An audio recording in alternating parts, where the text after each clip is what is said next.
सभी को नमस्कार। ऐसे पूरा कंधा, चलो इतना योग तो मैं भी करवाई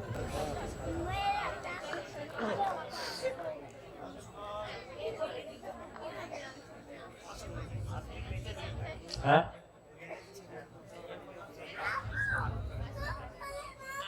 तो हो गया, और कुछ बात करनी है? हो गया ना?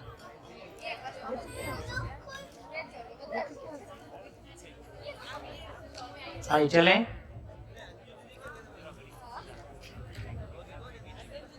चलें।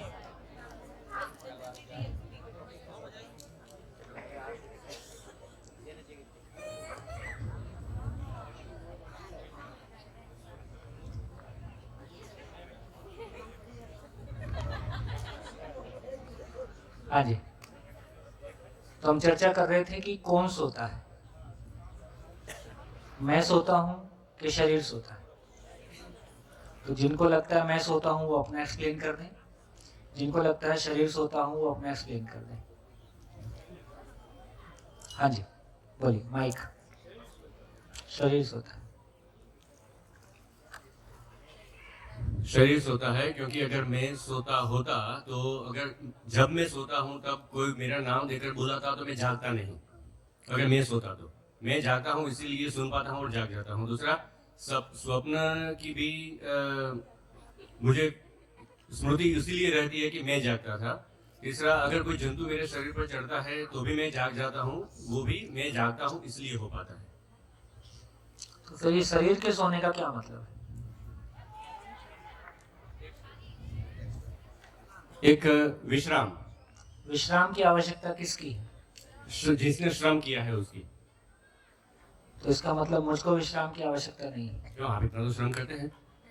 मुझको मतलब मुझको हाँ, मुझको वो शरीर को विश्राम करने मैं इस शरीर को विश्राम करने देता है। हाँ, देखिए ये क्लैरिटी बनती है कि जिसमें थकान है उसको आराम की आवश्यकता है। तो शरीर एक फिजिकल केमिकल एंटिटी है, शरीर एक भौतिक रासायनिक रचना है। तो यदि कोई भौतिक रासायनिक रचना है तो उसमें वेयर एंड टियर है, उसमें थकान है, वो निरंतर नहीं है, इसलिए वो निरंतर काम भी नहीं कर सकती। इसलिए चाहे हम इंजन यूज करें उसको भी 8 घंटे के बाद आराम देना पड़ता है। कोई भी मशीन है उसको कोई आराम देने की स्थिति पड़ती है। तो इससे यह हमको समझ में आता है कि शरीर को आराम देने की स्थिति का नाम नींद है। और आराम देने की स्थिति क्या है?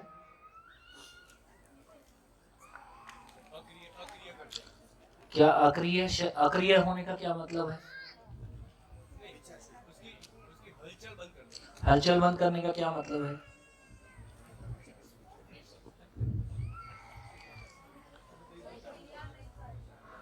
क्रिया नहीं करता, उसमें सांस चलता है कि नहीं? डाइजेशन होता है, ब्लड सर्कुलेशन चलता है, तो क्या नहीं हो रहा है? Physical movements. हाँ, तो देखिए सोने का मतलब है कि मैं निर्णय लेता हूं कि अब मैं कर्मेंद्रियों को और ज्ञानेंद्रियों को यूज नहीं करूंगा। इसका नाम सोना है। मतलब ये सोने के लिए पूर्व शर्त है। जैसे ही मैं निर्णय लेता हूं कि अब मैं कर्मेंद्रिय और ज्ञानेंद्रियों से कुछ काम नहीं करूंगा, तो उसके लिए जितना भी सोच विचार है वो बंद हो गया। और उस समय कोई अपने भीतर बहुत बड़ी चिंता और बहुत बड़ी खुशी दोनों ना हो तो ही नींद आएगी। कोई बहुत बड़ी चिंता है तो भी नींद नहीं आ रही है, कोई बहुत बड़ी खुशी है तो भी नींद नहीं आ रही है। तो बेसिकली शरीर को आराम देने का मतलब है कि उस बीच में ब्रेन को आराम मिल जाता है। मतलब नींद आ रही है इसका मतलब वो शरीर की थकान ये कह रही है कि उसको रिलैक्स होने की जरूरत है। मतलब मैं ही पहचानता हूँ कि अब शरीर को आराम की जरूरत है।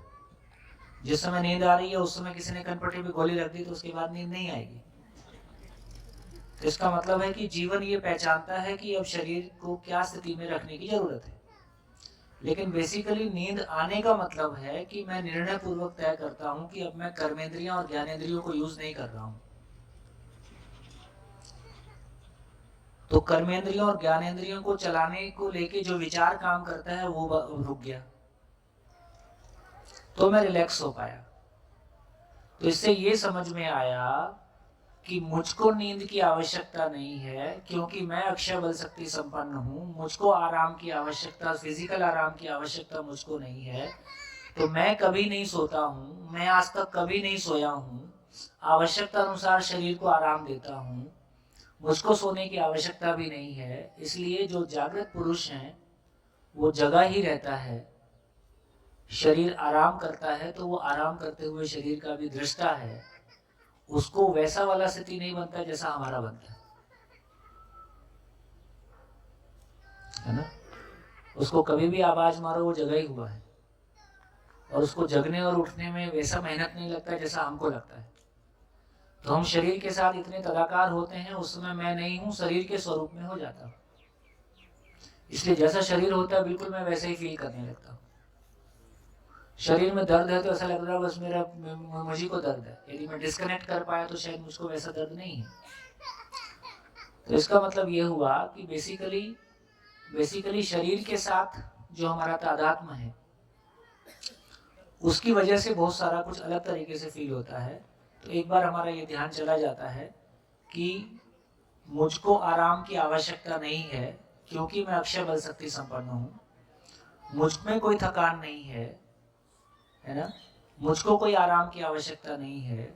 मैं कभी नहीं सोया हूँ, मैं कभी नहीं सोता हूँ, बीच बीच में शरीर को आरामदायक स्थिति देता हूँ। कोई बात नहीं बच्चे, थोड़ा देख लीजिए, इतना कष्ट मत दो भाई, आराम से आराम से आराम से।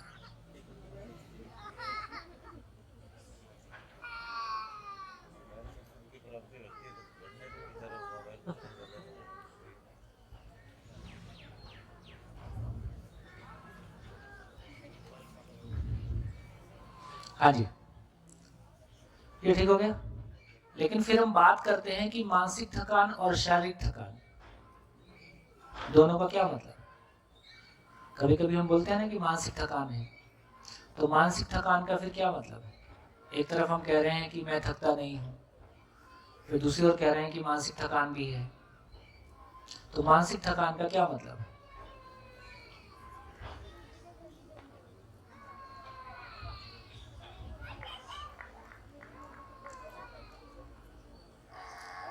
क्योंकि विचार करने के लिए भी हमारा ब्रेन रक्त का तो पोषण का तो उपयोग कर ही लेता है, और वैसे भी ज़्यादा विचार न भी करे तो भी हमारे पोषण का 25% पार्ट पोषण तो ब्रेन ही अकेला खा जाता है। तो ज़्यादा विचार कर लेते तो ज़्यादा पोषण कम हुआ, तो शरीर को अब नए पोषण की जरूरत है। ऐसा नहीं है। हाँ जी,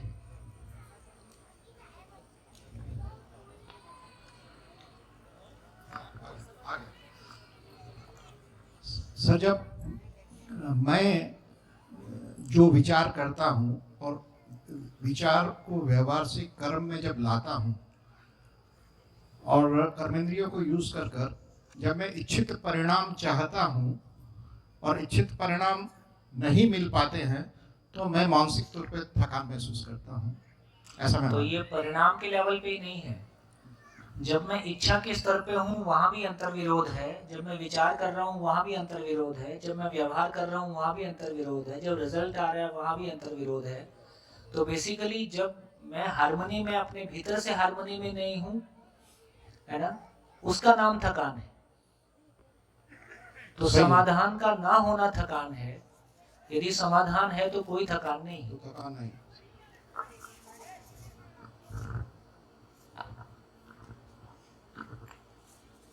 मैं व्यक्तिगत रूप से अपने साथ इस बात को फील करता हूँ कि मुझको, अच्छा मैं आपके सामने हूँ और जो पुराने मित्र हैं बहुत सारे साथ में है ही हैं। मेरी शारीरिक स्थितियाँ मतलब बचपन से ही और कुछ दुर्घटनाएं और कुछ और प्रॉब्लम्स की वजह से शरीर जो है सेकंड हैंड टाइप है।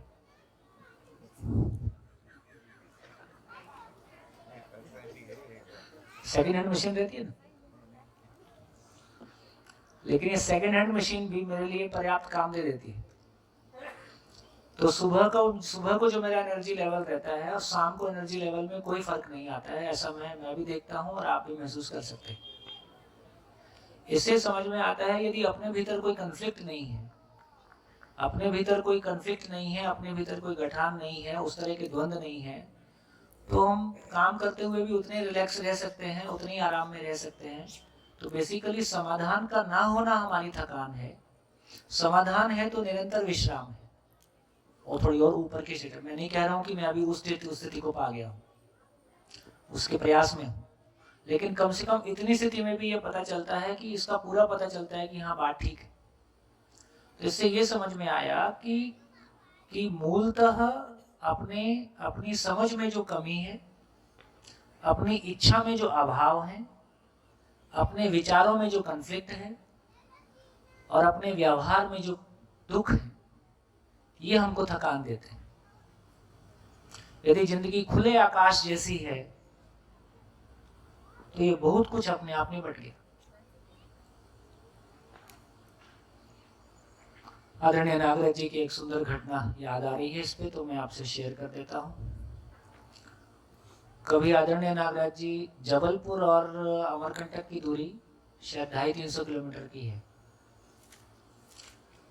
कभी नागराज जी ओशो जब हमारे जबलपुर में थे तो कभी वो बताते हैं कि कभी किसी काम से वो पहुंच गए और उन्होंने उनसे मिलने की इच्छा व्यक्त की, तो मिलने के लिए उनके घर चले गए। तब उनको लोग ऐसा ओशो के रूप में नहीं जानते थे, पुरानी बातें रही होंगी। तो उनके घर में जो रहा होगा उनको कहलवाया अभी कोई आए हैं, तो अंदर गए। उन्होंने वापस लौट के जवाब दिया कि वो विश्राम कर रहे हैं।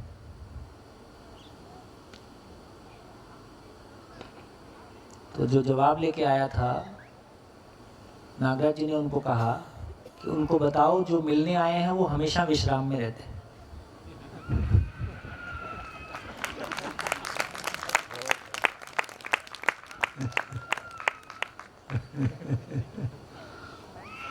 ऐसी है महापुरुषों की महिमा। आगे क्या हुआ ऐसे? उन्होंने इतना ही सुनाया था, उसके बाद हमने भी पूछा नहीं और टॉपिक बदल गया था,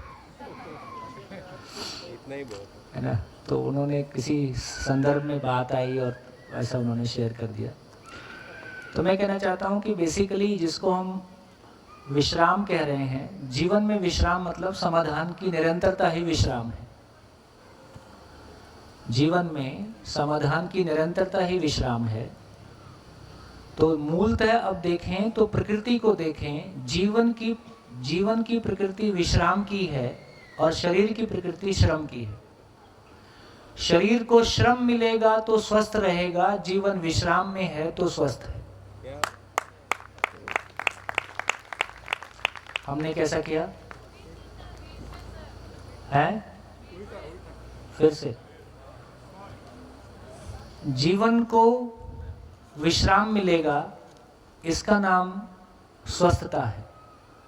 जीवन स्वस्थ तभी है, मन स्वस्थता की जब बात कर रहे हैं तो जीवन को विश्राम मिल जाए, समाधान, जीवन में समाधान की निरंतरता हो जाए, यही स्वस्थता है। और शरीर को आवश्यकता अनुसार श्रम मिले, यही स्वस्थता है। ये दोनों के नेचर हैं।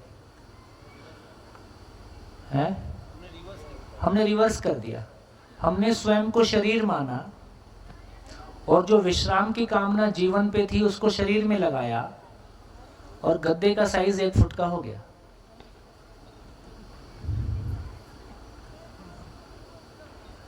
कोई काम करना मत पड़े तो सब कुछ आर्टिफिशियल इंटेलिजेंस को ऐसा यूज कर रहे हैं कि बस मेरे को उठना मत पड़े। खाना भी मुंह में ही आएगा कि नहीं आएगा ये भी देखना पड़ेगा। एक मशीन लगाएंगे, वो खाना मुंह में डालेगी, रोबोट आ ही जाएगा। तो पता चला कि हमने उल्टा कर दिया और हम ज्यादा परेशानी में आ गए। तो जीवन को श्रम दे दिया है। जीवन को श्रम का मतलब कन्फ्लिक्ट। तो जीवन में श्रम है और शरीर को आराम दे दिया तो उसको बीमारी दे दिया।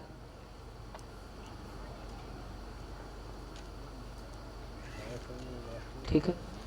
तो जैसे ही हमको ये क्लैरिटी बनेगी कि मैं शरीर नहीं हूं, जीवन हूं, तो जीवन को आवश्यकता अनुसार सदुपयोग करने का फिर मन करता है। मैं शरीर हूं तो बस इसको आराम देने का ही मन करता है और कुछ मत करो। तो हमारी क्लैरिटी ही है कि हम सब कुछ करते हैं। वही व्यक्ति किसी की जान बचाता है, वही व्यक्ति किसी की हत्या करता है, वही व्यक्ति खुद की जान बचाने के लिए सब कुछ करता है, वही व्यक्ति कभी सुसाइड करता है।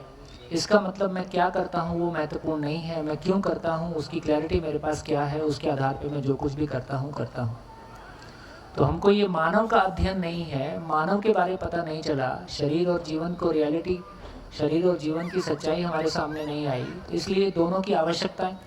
कितनी स्थूल बातें मैं कर रहा हूँ, मैं कोई बहुत ज्ञान की बात कर रहा हूँ ऐसा नहीं है, हमारी रोज़मर्रा की ज़िंदगी की बात कर रहा हूँ। भाई शरीर की आवश्यकता अलग है, जीवन की आवश्यकता अलग है। ये हर आदमी को दिखता है कि किसी बहुत ज्ञानी आदमी को दिखता है?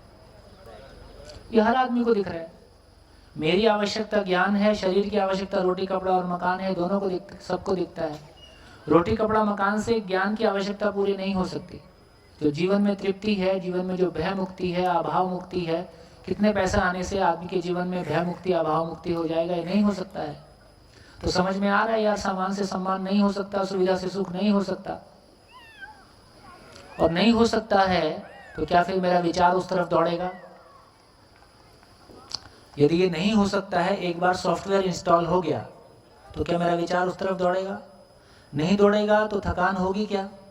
तो अपने आप ही थकान नहीं होगी।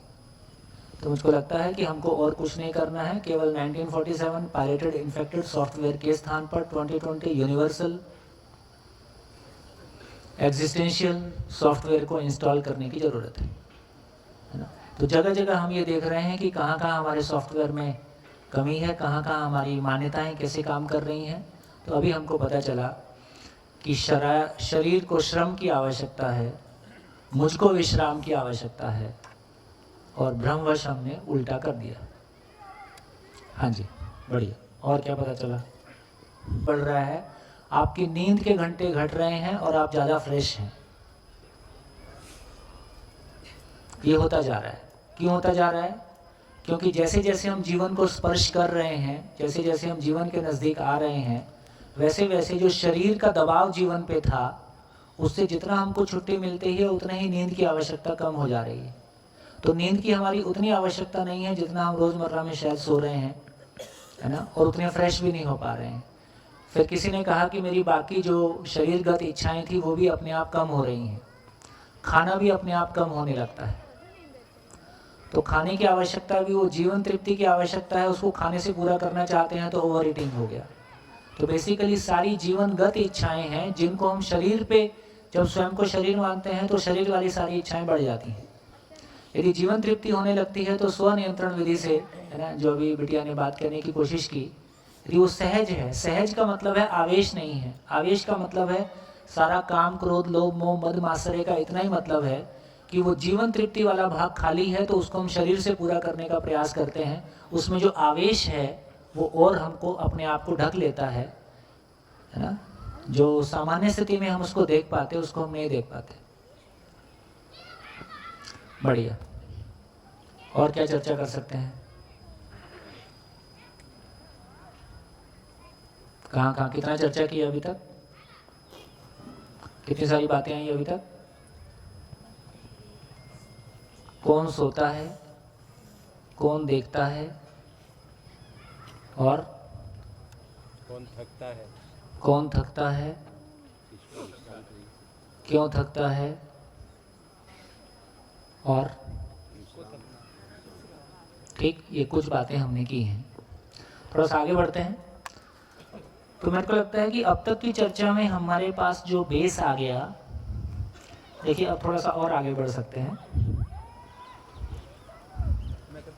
नहीं जरूरत नहीं, थोड़ा सा ही।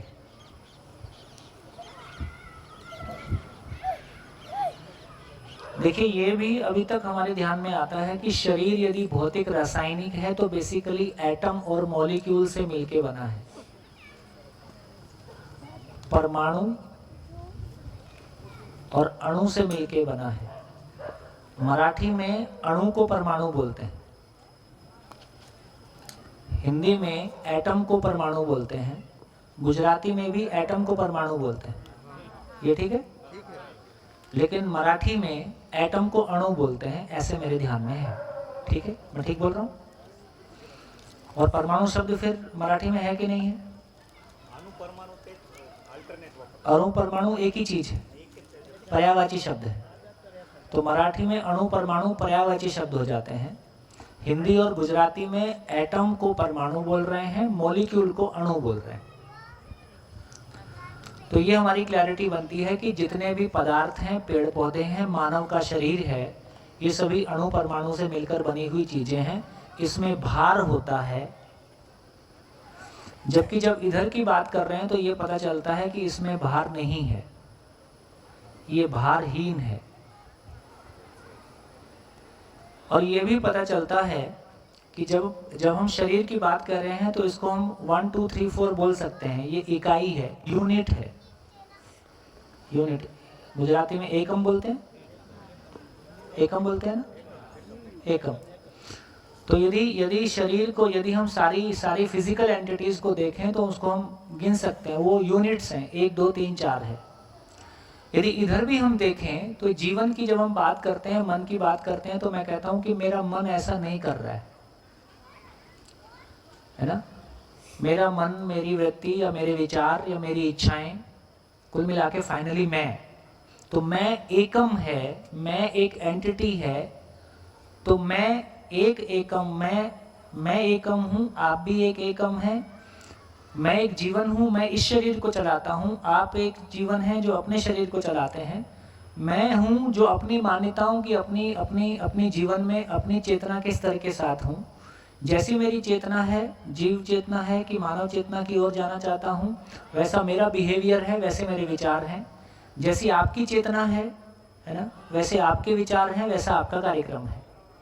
इस सब में अलग अलग दिखाई देता है कि एक ही जैसा दिख रहा है?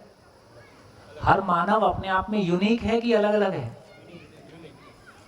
हर मानव अपने आप में यूनिक है इन द सेंस कि वो जीवन एक एंटिटी है, और जीवन एक एंटिटी है। और जैसी उसकी चेतना का स्तर है, चेतना का स्तर है का मतलब है कि उसकी समझ कितनी है।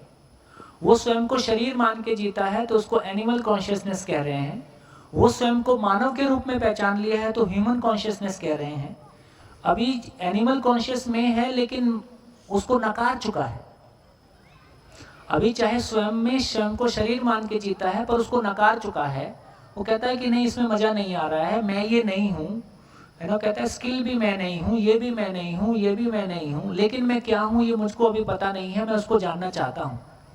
तो बेसिकली मैं मानव होने की प्रवृत्ति के साथ हूँ, मेरा स्टेटस बदल गया है। अब मैं केवल जीव चेतना को भोगना चाहता हूँ, शरीर को भोगना चाहता हूँ, यही मेरा लक्ष्य है। ऐसा मेरा लक्ष्य नहीं रह गया है। अपनी जिंदगी में जो भी मैं एक्सपीरियंस से गुजरा हूँ उससे मैं ये समीक्षा कर पाया हूँ कि ये पर्याप्त नहीं है, ये जिंदगी नहीं है, कुछ और है। कुछ और क्या है ये मुझको पता नहीं है, लेकिन फिर भी मैं कम से कम केवल शरीर मान के नहीं जी रहा हूँ, तो मैं मानव चेतना में होने की प्रवृत्ति के साथ हूँ। तो ये हम सब में दिखाई देता है कि अलग अलग है। आज जैसा आदमी है कल वैसे ही रहेगा कि कल वो बदल सकता है? बदल सकता है। हम सब 15 साल पहले, 20 साल पहले जैसे थे, आज हम बदल गए हैं, और आज जैसे हैं हो सकता है कल हम और बदल जाएंगे। इसका मतलब है कि एक मानव में अपनी जीवन में जो बदलाव आ रहे हैं। मैं एक सन्यासी से मिलता हूँ और आधे घंटे बात करता हूँ और मुझको लगता है कि सन्यास ठीक है, मैं सन्यासी हो जाता हूँ। मैं एक नक्सली से मिलता हूँ और मुझको लगता है कि नक्सलवाद ठीक है, मैं आधे घंटे में नक्सली हो जाता हूँ। आज भी दुनिया में सबसे ज्यादा प्रभाव है तो किसका है? आज भी दुनिया में सबसे अधिक प्रभाव है तो किसका है? मैं कह रहा हूं कि विचार का। देखो, यदि आदमी केवल शरीर होता, जो कि हम मेडिकल साइंस में पढ़ा रहे, हम मेडिकल साइंस में पढ़ा रहे हैं कि देखो ये जीवन मैं कुछ नहीं होता है, केवल ब्रेन शरीर को चलाता है और ब्रेन से आदमी चलता है।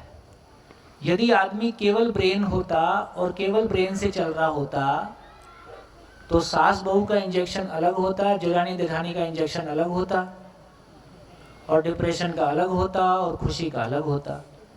ऐसा तो हुआ नहीं। यदि लॉजिक ठीक है कि नहीं?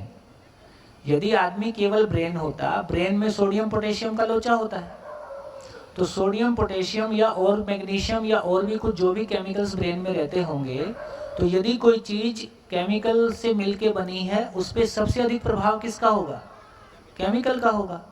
इसका मतलब जितने भी मानव के व्यवहार हैं वो सब केमिकल एक्सप्रेशन है, ऐसा हम बोलते ही हैं। यदि सब कुछ केमिकल एक्सप्रेशन है तो हम किसी केमिकल को देके उसको नियंत्रित कर लेते। तो एक आदमी का सास बहू का झगड़ा होता, उसका एक अलग इंजेक्शन बना देते, देरानी जेठानी का इंजेक्शन अलग से हो जाता, पति पत्नी का अलग से हो जाता, 5-6 इंजेक्शन में काम चल जाता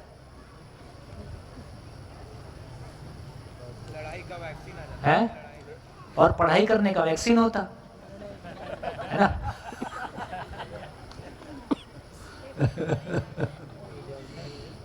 तो दोस्तों, अभी भी सबसे अधिक प्रभाव किसका है? सबसे अधिक प्रभाव अभी भी विचार का है, किसी के व्यक्तित्व का है ना। इसका मतलब है ये विचार ऐसी क्या चीज है जो कोशिकाओं को बदल देता है, जो ब्रेन में केमिकल लोचा ला देता है। कि मैं और क्या करता हूँ, दिन भर आपके सामने कुछ बोल देता हूँ और आप में से आप मान के चलिए कि बहुत सारे लोगों की जिंदगी शिविर के बाद बदल जाने वाली है, वैसी तो नहीं रहेगी जैसे पहले चली आ रही है। तो बोलने से ऐसा क्या प्रभाव हो गया ब्रेन में, इससे ये समझ में आता है कि ये बोलने वाला कौन है। क्या ये बोलने वाला ब्रेन है? ब्रेन कोशिकाओं से मिलके बना है। कोशिकाओं को ज्ञान की तलाश कहां से हो गई? क्यों एक आदमी अपने आप को हिमालय में -40 डिग्री टेम्परेचर में रख के किसी साधना में लगा हुआ है जहां शरीर को लगातार कष्ट ही देना है, और कई बार तो कष्ट देते देते उसको मार ही देना है, शरीर को भी मार दूंगा किसी चीज की तलाश में। इसके मतलब है यदि मैं ऐसा निर्णय लेता हूं, यदि मैं शरीर को नोइंगली मारने का निर्णय लेता हूं, तो मैं शरीर से कोई भिन्न चीज हूं, तभी मैं ये निर्णय ले सकता हूं। न्याय, दूसरों को न्याय दिलाने के लिए अपना तन मन धन लगा देना। ऐसे तमाम हमारे लोग बीच में हैं जिन्होंने न्याय की, दूसरों को न्याय दिलाने के लिए अपना तन मन धन लगा रखा है। ये न्याय शरीर में किस कोशिका की आवश्यकता है? अपने धर्म की रक्षा के लिए अपनी जान तक दे देना, ये शरीर में किस कोशिका में पैदा हो गया? किस सोडियम पोटेशियम में पैदा हो गया? किस एल्युमिनियम में पैदा हो गया? तो मुझको लगता है एक तरफ हमारी गुलामी थी कि जो शास्त्रों में लिखा है वही सही है, ये दूसरी गुलामी है जो साइंस कह रहा है वही सही है।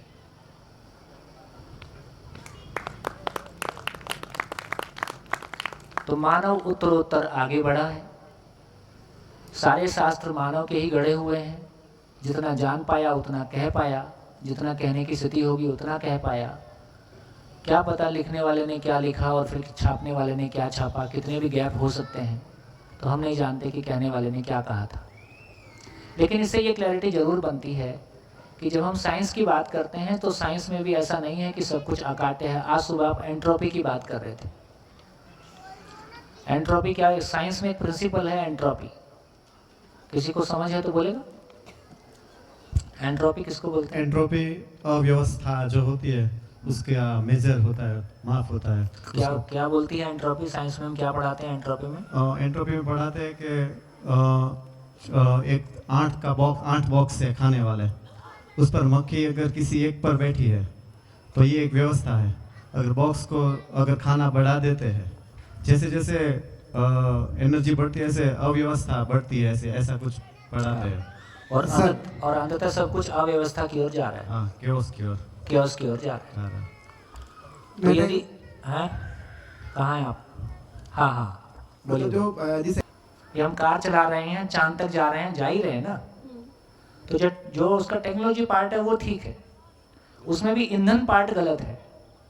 जिसको हमने ऊर्जा का स्रोत मान लिया वो ऊर्जा का स्रोत नहीं है। पेट्रोल ऊर्जा का स्रोत नहीं है। आज हम बात कर रहे हैं कि कल पेट्रोल खत्म हो जाएगा और धरती के नीचे का सारा मटेरियल हमने निकाल लिया, कोल निकाल लिया। इसका मतलब है कि हम धरती के साथ जैसा जी रहे हैं, कल ये धरती नहीं रहेगी, उस बात की संभावना ज्यादा है। तो जो विजडम वाला पार्ट है वो विज्ञान से टोटली मिसिंग है। और जो बेसिक फिलॉसफी है जड़ संसार का भी, वो भी मिसिंग है। बीच का पार्ट ठीक है। क्या? टेक्नोलॉजी। ऐसा इस पे और बात कर सकते हैं। सूरज की वजह से ग्रेविटेशन है। सूरज में कहां से आ गया? मान लिया सूरज में कहां से आ गया, वो तो नहीं पता। अब किसी दूसरे पे टिका देना तो उससे पूछूंगा वो कहां से। अब ऐसे ही है, ये भगवान ने बनाया तो उसको किसने बनाया? क्वेश्चन वहीं का वहीं है ही। बस यही है, हम यहीं से शुरू कर रहे हैं कि है ही, इसका आंसर हमारे पास नहीं है, स्वीकार करें, बस इतनी बात है। बढ़िया हो गया। तो ये सोचने की मशीन को सोचने का मटेरियल मिले, कम से कम इतनी बात कह रहे हैं। अभी हमारा बिल्कुल वैसे ही है, जैसे हमने आस्था पूर्वक भागवत पढ़ी है, ऐसे ही हमने आस्था पूर्वक साइंस पढ़ी है। सोचने की मशीन का इस्तेमाल नहीं हुआ है, सोचने का मशीन जंग खाया हुआ है। हमने मार्क्स के लिए पढ़ा है, समझने के लिए पढ़ा भी नहीं था। यदि कुछ साइंस में अच्छी चीजें लिखी भी हैं, कुछ अच्छा काम हुआ भी है, उस पर भी हमारा ध्यान नहीं गया है, क्योंकि हम तो मार्क्स के लिए पढ़े थे। और एक चीज वो आती है कि क्रिया और प्रतिक्रिया सेम वैल्यू की होती है, तो उसकी वजह से भी हो सकता है। चलो, हाँ जी, आप कुछ कहना चाहते? हाँ, जो आपने आर्ग्यूमेंट रखा कि आज ये अगर सारी चीज़ें रैंडमली हो रही है तो इतनी सटीक क्यों है? हाँ। लाइक फाइन ट्यूनिंग आर्ग्यूमेंट इसको कभी कभी कहा जाता है, जब इसके बारे में फिलोसफिकल आर्ग्यूमेंट या डिबेट होती है। जी, तो मेरा तो मानना है कि भाई ये रैंडमनेस से भी आ सकता है, ये एक स्थिति भी कुछ टाइम के बाद रैंडमनेस के साथ अगर एक बाय एक स्थिति बदल दी जाएगी तो एक टाइम के बाद ये स्थिति भी आना उसकी संभावना है। बट मेरा सवाल, इसका रिबटल ऐसे ये होगा कि अगर ये सटीक अभी हो गई और आपको लग रहा है कि इसके पीछे शायद कोई कारण होगा या कोई नियम होगा जिसकी वजह से ये आई, तो फिर अभी क्यों आई? लाइक फॉर एग्जाम्पल, अनुमान है, कैलकुलेशन, कि इस यूनिवर्स या सृष्टि जो भी कह ले, उसका surgeon around 14 billion years ago हुआ। ऐसा लाइक ऑब्जर्वेशंस है हमारे पास अभी तक। वो बदल भी सकते हैं, पहले तो ये भी नहीं थे। मानता हूँ कि बदलते रहते हैं साइंस के अंदर सारे फैक्ट्स, न्यू ऑब्जर्वेशन के साथ न्यू कंक्लूजन्स आते हैं। और earth like around 4 billion year old है।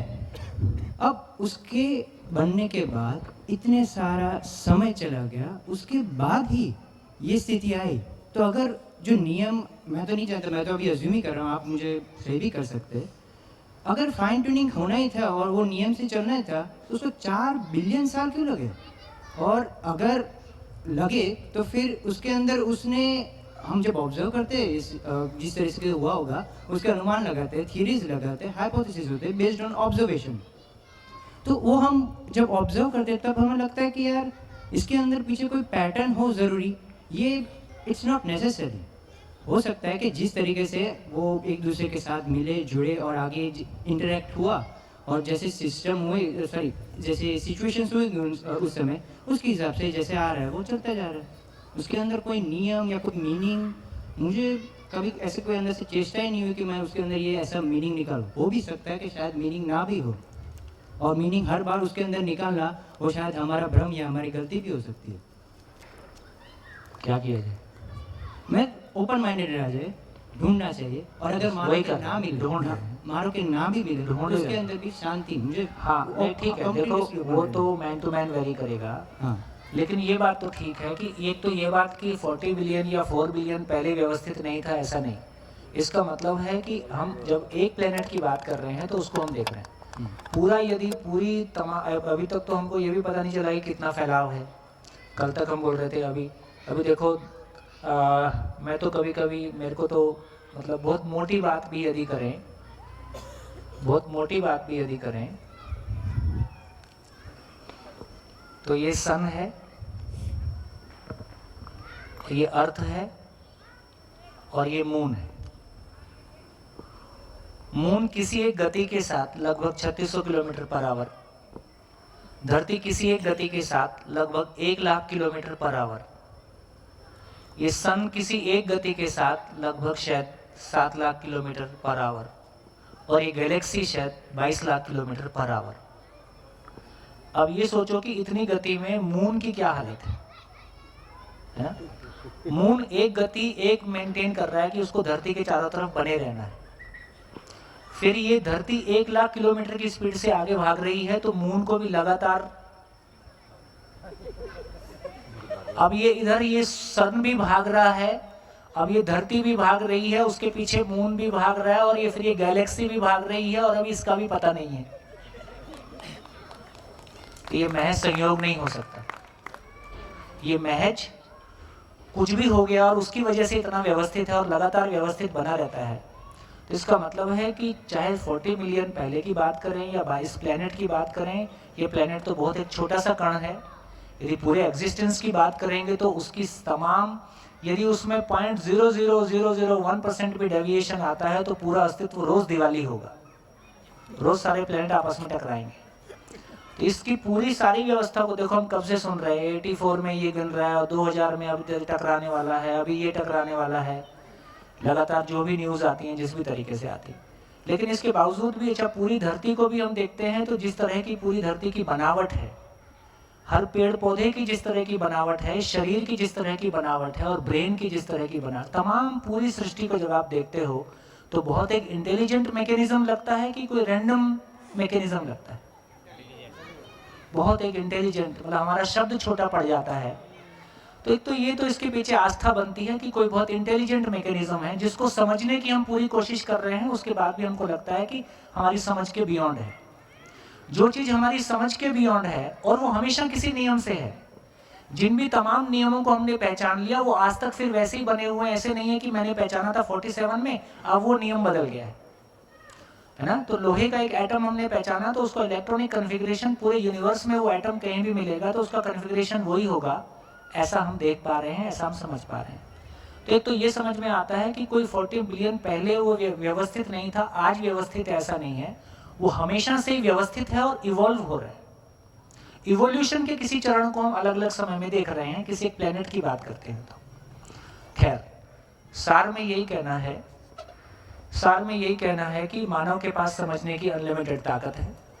वो सदा सदा के लिए समझने का प्रयास करता ही रहेगा, इसको रोका नहीं जा सकता है।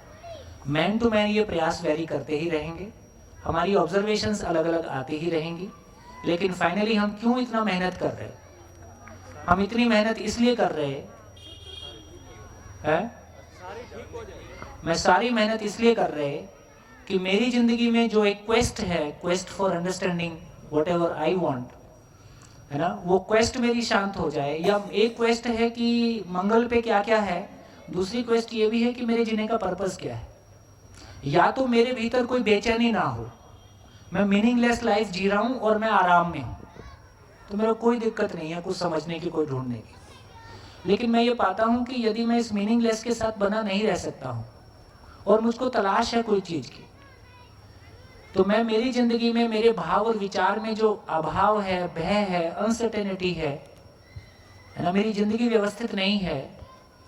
यदि मुझको लगता है कि वो व्यवस्था, और यदि मेरे अपनों के साथ में ठीक से नहीं बन पा रही है, मैं अपनी ज़िंदगी में जैसा जी रहा हूँ वैसा मेरे को स्वीकार यदि नहीं हो पा रहा है, तो ढूंढना मेरी बाध्यता है।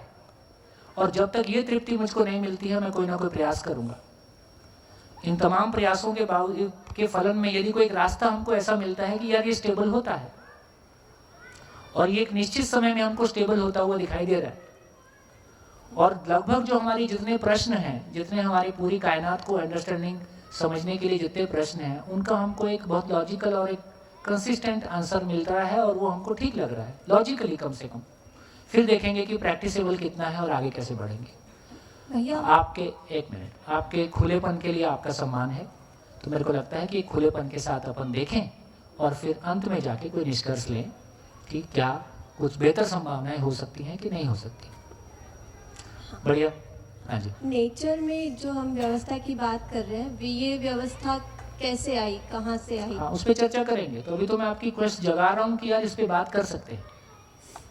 आखिर ये क्वेश्चन मेरी अपनी ज़िंदगी में, यदि मैं एक बड़ी मशीन का, देखो मेरे को लगता है कि अच्छी बात आपसे कर सकता हूँ।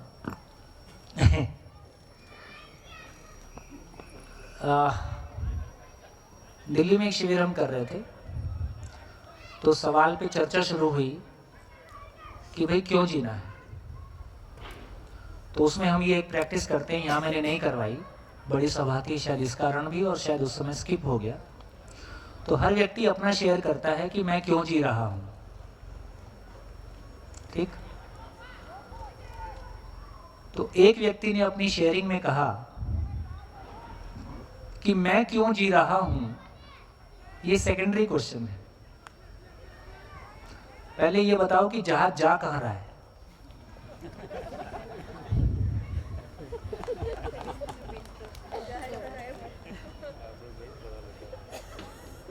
भाई मैं तो एक जहाज पे हूं, घूम के आ जाऊंगा तो डेक तक घूम के आ जाऊंगा।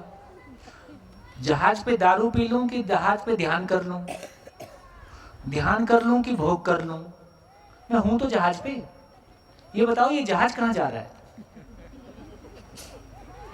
जहाज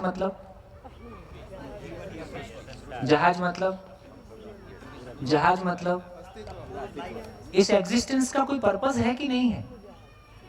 ये पूरी कायनात, ये पूरी धरती, ये पूरा सिस्टम में क्यों पैदा हो गया भाई? ना मैं होता, ना ये समझने का झंझट होता, ये क्यों बन गया मैं? और किसी ने मेरे को क्यों बना दिया? ना ये शादी होती, ना बच्चों के माँ बाप से झगड़े होते, ना लोगों को शादी को लेके इतना डर लगता।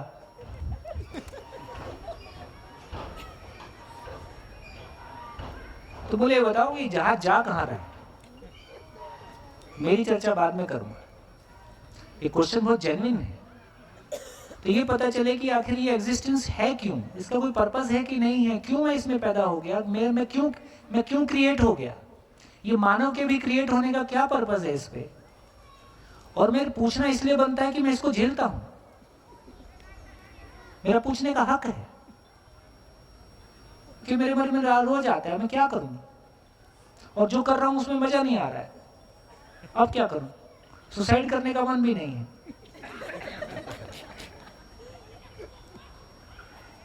तो ये मौलिक सवाल है। इसलिए पूरा जब हम बात कर रहे हैं तो इतनी बात कर रहे हैं कि संसार क्या है, मैं क्या हूं, करना क्या है। 3 ही फंडामेंटल क्वेश्चन है। इसको टेक्निकली कहें, अस्तित्व क्यों है, कैसा है, मैं क्यों हूं, कैसा हूं, और मैं कैसे जीऊंगा, मेरे जीने का स्वरूप क्या होगा। मानव के अलावा एग्जिस्टेंस में जो कुछ भी है उसके होने का कोई पर्पस है, और वो पर्पस यूनिवर्सल है और वो कंसिस्टेंट है, हमेशा वैसा ही रहता है। धरती पे जितनी भी चीजें हैं उनमें कोई भी चीज उठा लीजिए, कोई भी चीज बेकार नहीं है, उसका कोई पर्पस है। यदि हर चीज का कोई पर्पस है तो मेरा भी कोई पर्पस होगा। तो ये पूरी एग्जिस्टेंस की बनावट को समझे बिना तो ये समझ में आया कि मैं अकेला नहीं हूं, मैं एक बड़ी मशीन का हिस्सा हूं।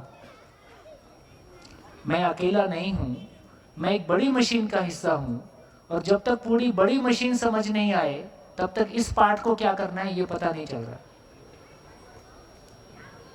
तो ये धरती अकेली है कि सोलर सिस्टम का पार्ट है, और सोलर सिस्टम अकेला है कि किसी गैलेक्सी का पार्ट है, और वो आगे आगे कुछ कुछ जुड़ा हुआ है, उस पे मैं एक अदना सा आदमी, ठीक इतना सा आदमी, और उसके पास ये पूरे अस्तित्व को समझने का जज्बा। कोई अद्भुत बात है ना। तो जब तक ये पूरी मशीन का पता नहीं चले, जब तक ये पूरी मशीन का पता नहीं चले, तो ये पार्ट किस काम का है अभी यही पता नहीं चल रहा है। और मेरा विचार तो चलता ही है, रोज सुबह उठ के नाश्ता खाने के बाद सोचता हूँ अब क्या करना है। और मेरे साथ तो ये घटा है ना। आपको याद है कि नहीं याद है, आपने वो बुक पढ़ी है कि नहीं, फ्रीडम एट मिडनाइट। एक अच्छी बुक मैंने कभी पढ़ी थी, भारत की आज़ादी का उसमें वर्णन है। एक फ्रांसीसी और ब्रिटिश लेखक ने लिखा है। उसने लिखा है कि भारत में 400 रजवाड़े थे और सारे राजा एक अजीब बीमारी से मरे। एड्स नहीं था। उसने कहा कि वो सारे बोरियत से मरे, मतलब बहुत सारे उसमें से। बोरियत से आदमी मर भी सकता है, ये कैसी घटना है। तो कम से कम मेरी जिंदगी में मैं इसको किसी समय फेस किया। 24 साल की एज में जॉब करते करते 3 साल हो गए, तो ये पता चला कि आखिर इस सब का पर्पस क्या है। तो बोले रोटी कपड़ा और मकान। मैं किसान का बेटा हूँ, घर में उपलब्ध है, अब बताओ अब क्या पर्पस है। बोले इसी का नाम जिंदगी है। मैं इसी का नाम जिंदगी, अपना कोर्स पूरा हो गया, अब क्या करना है। अभी उसका उत्तर ना मेरे पास है ना किसी और के पास है। तो मैं उस दौर से गुजरा हूं जब मेरे पास अगले दिन, अब यदि मेरे को कुछ करना है तो विचार चले। विचार की गति कैसे चलती है, विचार की सारे संसार के सारे लोगों का विचार मात्र 3 डायमेंशन में चलता है। एक है कि मैं कुछ हूं, मैं कुछ हूं, मैं कुछ पाना चाहता हूं, जो पाना है उसके लिए कुछ करना है। ये 3 लाइन के लिए सारा विचार है, चौथा के लिए आपको विचार मिलेगा नहीं। संसार के 900 करोड़ लोगों का सारा विचार केवल 3 पॉइंट पे चलता है। एक विचार कि मैं कुछ हूं, इसके बारे में विचार करता हूं, जो मैं कुछ हूं उससे कुछ अधिक पाना चाहता हूं, जो पाना है उसके लिए कुछ करना है। सारा विचार इतने के लिए दौड़ता है। अब मेरे साथ क्या घटना घट गई, मैं कुछ हूं उसका मेरे को पता नहीं है, मैं क्या पाना चाहता हूं इसका पता नहीं है, उसके लिए क्या करना है इसका पता नहीं है। अब मैं क्या सोचूं? अब सोच ही नहीं चल रही तो करूं क्या? तो मेरे पास अगला दिन नहीं था कि अब मैं करूंगा क्या, सिवाय चिंता, ये कंफ्यूजन। और लोग डराते ही हैं, मर जाओगे, ये हो जाएगा, वो हो जाएगा। तो इसका मतलब है कि मानव के पास विचार की ताकत है, उसको हम डिनाई नहीं कर सकते। मानव के पास सुख की अपेक्षा है। सुख बोलिए, सफलता बोलिए, ज्ञान बोलिए, समझ बोलिए, जिंदगी बोलिए, जो नाम देना चाहें दे दीजिए। तो मानव के पास विचार की क्षमता है और मानव के पास कोई चाहत है। जहां है उससे तृप्त नहीं है, किस जो चीज की तलाश है, क्या चीज की तलाश है ये भी पता नहीं है, लेकिन बेचैनी है। जहां है वहां से आगे जाना चाहता है। क्या करें? करना हमारी आवश्यकता है, करना हमारी मजबूरी है, करना हमारी बाध्यता है। और ये बाध्यता नहीं है, एग्जिस्टेंस की प्रेरणा है। उसको हम धीरे से समझेंगे कि किस बात के लिए है। तो धीरे से हमारी ये क्लैरिटी बन रही है। हम कहाँ थे, वापस वहीं पे लौट आते हैं।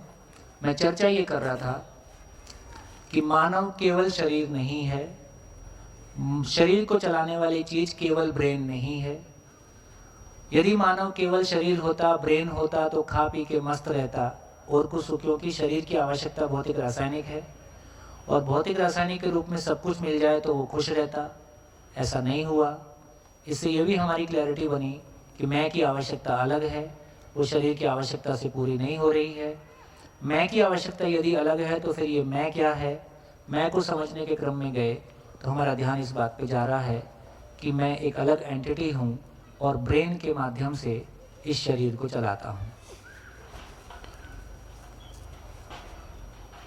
बढ़िया,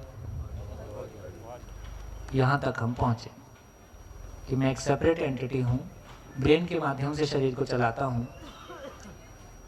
मैं सोच रहा हूँ आगे का इंट्रोड्यूस करूँ तो कल इंट्रोड्यूस करूँ, है ना। आज काफ़ी सारा बेस बन गया जिसमें हम आगे की कल एक यात्रा, कल एक बेहतर यात्रा कर सकते हैं, है ना। जितनी बात हुई उसमें से आप कुछ कमेंट करना चाहेंगे?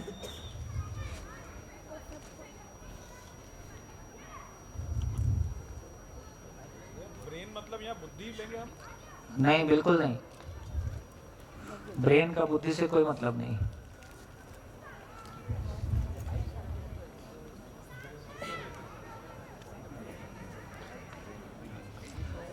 ये मानव है।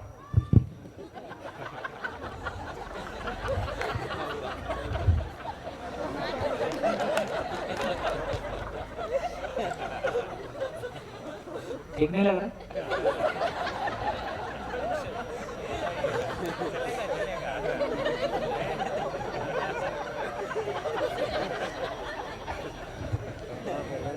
थोड़ा बैग ठीक से बनाओ।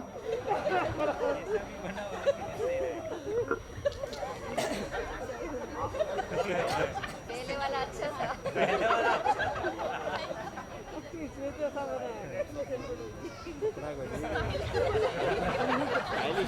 पहले वाला ही ठीक था।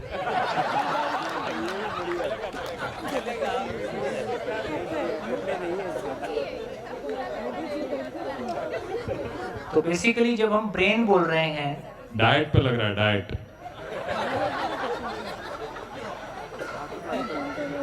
देखो इंजीनियर से इससे बेहतर ड्राइंग की अपेक्षा मत करो। We don't consider you engineer. तो बेसिकली जब हम ब्रेन कह रहे हैं तो इसको ब्रेन बोल रहे हैं, बाकी शरीर है। मैं कुछ बातें रख रहा था, मैं सोच रहा हूँ चलो उसको 2 मिनट में और एक बेस और रख देता हूँ। यहाँ तक हमारी चर्चा आई थी कि जिस तरह से एक कोई एंटिटी है उसको हम 1 2 3 करके पहचान सकते हैं, उस तरह से हम ये भी पहचान रहे हैं कि जिसको मैं कह रहा हूँ कि मैं हूँ, जैसे नाम किसका है, जब हम नाम बोल के बुलाते हैं तो किसको बुलाते हैं? शरीर को बुलाते हैं। बोलता कौन है? जब आपका नाम लेते हैं तो किसको बुलाते हैं? है ना? नाम को पहचानने वाला कौन है? मैं हूं, है ना? लास्ट को तो कुछ भी बोलो पहचानती नहीं। तो मैं पहचानता हूं, उस रिस्पॉन्ड करने वाला कौन है? रिस्पॉन्ड करने वाला भी मैं ही हूं, शरीर के थ्रू रिस्पॉन्ड करता हूं। तो बेसिकली नाम किसका है? किसको बुला रहे? नाम तो मेरा ही है। तो मूलतः तो जीवन का ही नाम है। तो इस शरीर यात्रा में जो भी जिस नाम से भी मेरे को संबोधित किया जाता है, वो नाम को मैंने स्वीकारा है। अभी मैंने सोम स्वीकारा हुआ है, मैं टॉम भी स्वीकार सकता हूं या ओम भी स्वीकार सकता था। अब जो घर वालों ने दे दिया वो स्वीकार लिया। तो इसका मतलब ये हुआ कि बेसिकली मैं बात कहने की कोशिश कर रहा था कि मैं के रूप में मैं एक एंटिटी हूँ, आप एक एंटिटी हो, धरती के सारे लोग एक एंटिटी हैं। तो इतने सारे जीवन हैं, 900 करोड़ जीवन हैं जो 900 करोड़ शरीर चलाते हैं। हम सब अलग अलग हैं, इकाई के रूप में, एकम के रूप में हम सब अलग अलग हैं। हाँ, कोई चीज एक जैसी है इसलिए इतनी सारी समानता भी है, लेकिन ये जो एक है बेसिकली फिर इसका फॉर्म क्या है? क्या चीज है ये? तो हमको 2 बातें समझ में आ रही है कि एक तो एकम है, यूनिट है, इकाई है और भारहीन है। यदि कोई चीज इकाई हो और भारहीन हो तो वो क्या हो सकती है? एनर्जी। तो ऐसा हम अभी एक नाम लेके आए, एनर्जी, है ना? तो बेसिकली यदि वो एंटिटी है तो उसका कोई आकार होगा कि नहीं होगा? यदि कोई एक बोल रहे हैं, एक बोलने का मतलब है कि कोई आकार है। एक हैगा तो उसका कोई व्याप होगा। इसका मतलब है कि कोई ऐसी चीज है जिसका अपने आप में कोई आकार है लेकिन वो अपने आप में भारहीन है। तो एक ऐसी एंटिटी, सूक्ष्म अति सूक्ष्म एंटिटी जो बेसिकली एक यूनिट है। और यदि हम परमाणु को देखें तो परमाणु एक एंटिटी है जो कि एक है लेकिन उसमें भार है। तो अभी मैं इस बात पे नहीं आ रहा हूं कि वो कैसे भारहीन हो गया, लेकिन सिर्फ ये कहना चाहता हूं कि जिसको हम जीवन कह रहे हैं कि वो भी, यदि हम इधर वाली चीजें कह रहे हैं तो उसमें आकार भी है। यदि कोई आकार है तो उसका कोई वॉल्यूम है, आयतन है। अभी यदि इधर की बात कर रहे हैं तो उसका कोई डेंसिटी है, वेट है। यहां कह रहे हैं कि आकार है, व्याप है, लेकिन वेट नहीं है। ऐसी एक रियलिटी, ऐसी एक सूक्ष्म अति सूक्ष्म वास्तविकता जो कि माँ बाप से नहीं बन रही है, भौतिक रासायनिक नहीं है, जो कि नेचर में है, एग्जिस्टेंस में है ना? वो कैसे है, कैसे हुआ, उस पर चर्चा आराम से कर सकते हैं। लेकिन कम से कम आज की चर्चा में इतना इंट्रोड्यूस कर दिया कि कोई एक ऐसी एंटिटी है ना? और ये एंटिटी शरीर को चलाता है। तो यहाँ मेरे को लगता है कि अभी आप कंसिडरेशन में रखिए और इस पे हम सोचने समझने की कोशिश करेंगे, धीरे धीरे इसको बिल्डअप करेंगे। तो ये एंटिटी शरीर में, देखिए यदि हम एटम को भी देखें तो उसके पार्टिकल्स के बीच में गैप है कि नहीं है? यदि हम सेल्स को देखें तो उसके पार्टिकल्स के बीच में गैप है कि नहीं है? यदि हम 2 प्लैनेट्स को देखें तो उसके बीच में गैप है कि नहीं है? तो इससे ये समझ में आता है कि गैप्स है ना, गैप्स हैं सब जगह। तो जो सेल के बीच में गैप है उसके बीच के गैप से गुजरता हुआ ये जो सूक्ष्म अति सूक्ष्म इकाई है जिसको हम जीवन कह रहे हैं, ये हॉरिजेंटली, वर्टिकली, 3 डायमेंशनली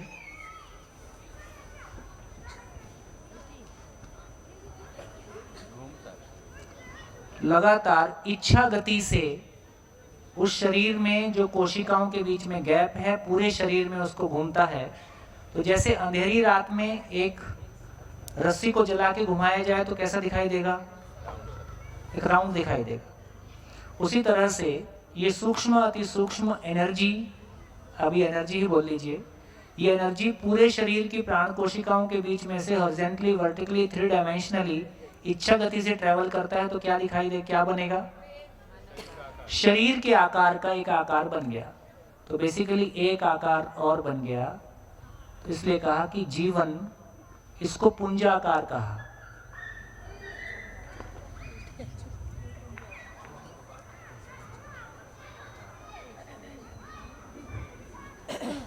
तो इस काले वाले को बोला स्थूल शरीर,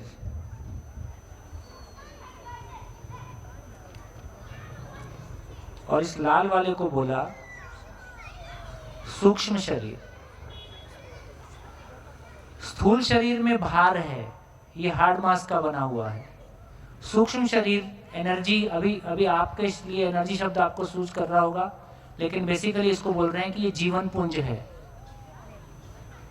जो स्वयं में भारहीन है, जिसमें कि सोचने समझने की ताकत है, निरंतर सुख की चाहत है, समझ पूर्वक सुखी होता है, समझने के लिए शरीर को चलाता है।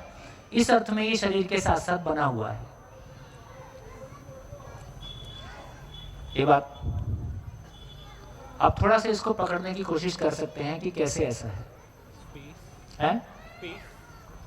ये सब कुछ स्पेस में है।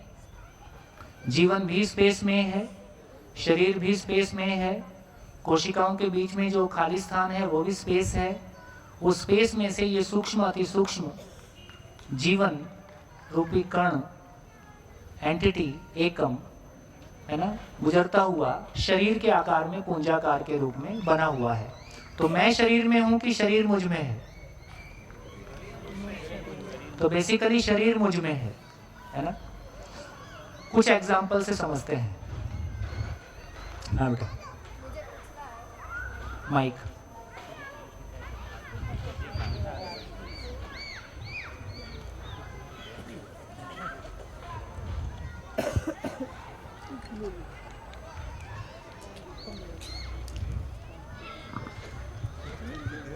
किसी की भी मृत्यु होती है तो हॉस्पिटल में रीज़न होता है कि हार्ट अटैक या किडनी खराब हो गई, ठीक है। तो मतलब जब तक हमारी आत्मा, अगर किसी का ऐसे भी मृत्यु होता है, ठीक है, तो आत्मा को ऐसा क्या हो जाता है कि वो शरीर छोड़ के भाग जाती है या फिर पहले थोड़ा सा मैं जो डिटेल दे रहा हूँ ना, उससे हम थोड़ा नजदीक आ जाएंगे आपके क्वेश्चन के। हाँ, और इजी हो जाएगा। और दूसरी बात ये भी है, अगर शरीर पार्टिकल मॉलिक्यूल से बना हुआ है, ठीक है, तो वो नेचर से बना हुआ है। मतलब हम उसका अच्छे से ख्याल रखें और शरीर पहले के जैसा ही, मतलब कितनी भी एज हो जाए तब भी हम शायद उसको मेंटेन कर सकते हैं, या ऐसा कुछ नहीं होता। मतलब पहले ऐसा भी बोला जाता था कि ऋषि मुनि हजारों साल जीते, तो वो अपने शरीर का ख्याल रखते थे इसीलिए इतने साल जीते थे, या कुछ और था? चलो, एक चीज समझने लायक है कि बेसिकली जो एटॉमिक स्ट्रक्चर है वो बदल सकता है कि हमेशा वही रहता है? बदल सकता है। तो परमाणु में जो एटॉमिक स्ट्रक्चर है वो बदल सकता है, इसलिए जितना भी फिजिकल केमिकल वर्ल्ड है वो परिवर्तनशील है। शरीर के जितने भी एटम्स हैं, जितने भी मॉलिक्यूल्स हैं, जो भी बायोलॉजिकल बायोकेमिक शरीर में रचनाएं हो रही हैं, जैसे मुर्गी के बारे में ये कहा कि उसको कैल्शियम ना भी दिया जाए तो उसके शरीर में ऐसा फंक्शन है कि वो बाकी चीज़ों को तोड़ के और उसमें कैल्शियम में कन्वर्ट कर लेगा। इस तरह की बातें सुनते हैं। तो मैं कहना चाहता हूँ कि हमारे शरीर में इस तरह का मैकेनिज्म है कि हमको ये तो पता ही है कि एटम चेंज हो सकता है। यदि लोहे के एटम में गोल्ड वाला कन्फिग्रेशन बन गया तो गोल्ड का एटम हो गया। इसका मतलब है कि यदि परमाणु अपने स्वरूप में स्टेबल नहीं है, वो परिवर्तनशील है, तो इसका मतलब है कि परमाणु और अणु से बनी हुई सारी रचनाएं परिवर्तनशील है। अभी मान लो हम 1000 साल की बात कर रहे हैं, 1000 साल बाद तो बदलेगा, ऐसा तो नहीं बोल सकते कि हमेशा के लिए अमर हो गया। तो यदि परमाणु परिवर्तनशील है तो उससे बनी हुई रचना भी स्टेबल नहीं हो सकती, वो भी परिवर्तनशील रहेगी। एज अलग अलग है, जैसे कुत्ते की एज और आदमी की एज और हाथी की एज और टर्टल की एज अलग अलग है। तो उनके शरीर का अपना जो बनावट है और उसके जो होने का पर्पस है उसके अनुसार कोई सेटिंग होगी। तो उस चर्चा में हम आराम से जा सकते हैं। वो महत्वपूर्ण इसलिए नहीं है कि चाहे 100 साल बदले कि हजार साल बाद मरे, मरना पक्का है। हाँ, तो मृत्यु क्यों होती है? आत्मा तो दूसरे में चली जाती है, ठीक है। और जब आत्मा निकल जाती है तब भी हम बॉडी पार्ट्स को यूज कर सकते हैं, ट्रांसफर कर सकते हैं ना। बिल्कुल एक समय तक, बिल्कुल हाँ, वैसे ही एक है। समय तक। पेड़ की टहनी तोड़ते के साथ ही नहीं सूख जाती है, कुछ समय तक हरा रहता ही है। उसी तरह से शरीर के सारे पार्ट्स की अपनी अपनी एज है, 3 घंटे और 3 दिन जो भी होगा, उस बीच में उसको यूज कर सकते हैं तो यूज कर सकते हैं। मैं कुछ एग्जांपल्स लेके आ रहा हूँ जिसमें मेरे को लगता है कि हमारी और क्लैरिटी तो बनेगी। डेथ बॉडी की वजह से होती है। हाँ, Body डेथ के बॉडी की ही expiry होती आ है, जाती डेथ बॉडी की ही होती है, क्योंकि बॉडी उन चीज़ों से मिलके बनी है जो अपने आप में परिवर्तनशील है, इसलिए उसका परिवर्तन होना पक्का है। उस सेंस में क्या है, ये जो बॉडी पार्ट्स वाली बात है, इसमें एक अच्छा एग्जांपल याद आ रहा है आपके कहने से। हमारे एक मित्र DRDO में थे, हम भी तब नए नए जीवन विद्या कर रहे थे और धीरे धीरे हम भी समझ रहे थे। तो हम थोड़े से पुराने हो गए थे, वो थोड़े से नए नए थे, तो मिल के सब बातें करते ही हैं, समझने की कोशिश करते ही हैं। तो एक दिन उन्होंने सुबह सुबह बहुत अच्छा फ़ोन किया, अक्सर शिविर में याद आ जाता तो सुना देता हूँ। तो उन्होंने कहा कि सोम भाई, समझ में आ गया कि जीवन अलग है, शरीर अलग है। मैं बोला यार, कम से कम टाइम का तो ख्याल रखा होता, 2 घंटे बाद भी बात कर सकते थे। बोले नहीं, अभी समझ में आया है, अभी सुनो आप। बोला सुनाओ। बोले देखो, मरे हुए आदमी की आंख निकाल के यदि जिंदा आदमी में लगाते हैं तो आंख तो काम कर रही है। ये मरे हुए आदमी की आंख निकाल के हमने किसी जिंदा आदमी में ट्रांसप्लांट कर दिया तो उसी आंख से वो देख पाता है। बोले इसका मतलब आंख तो सही थी, देखने वाला गायब था।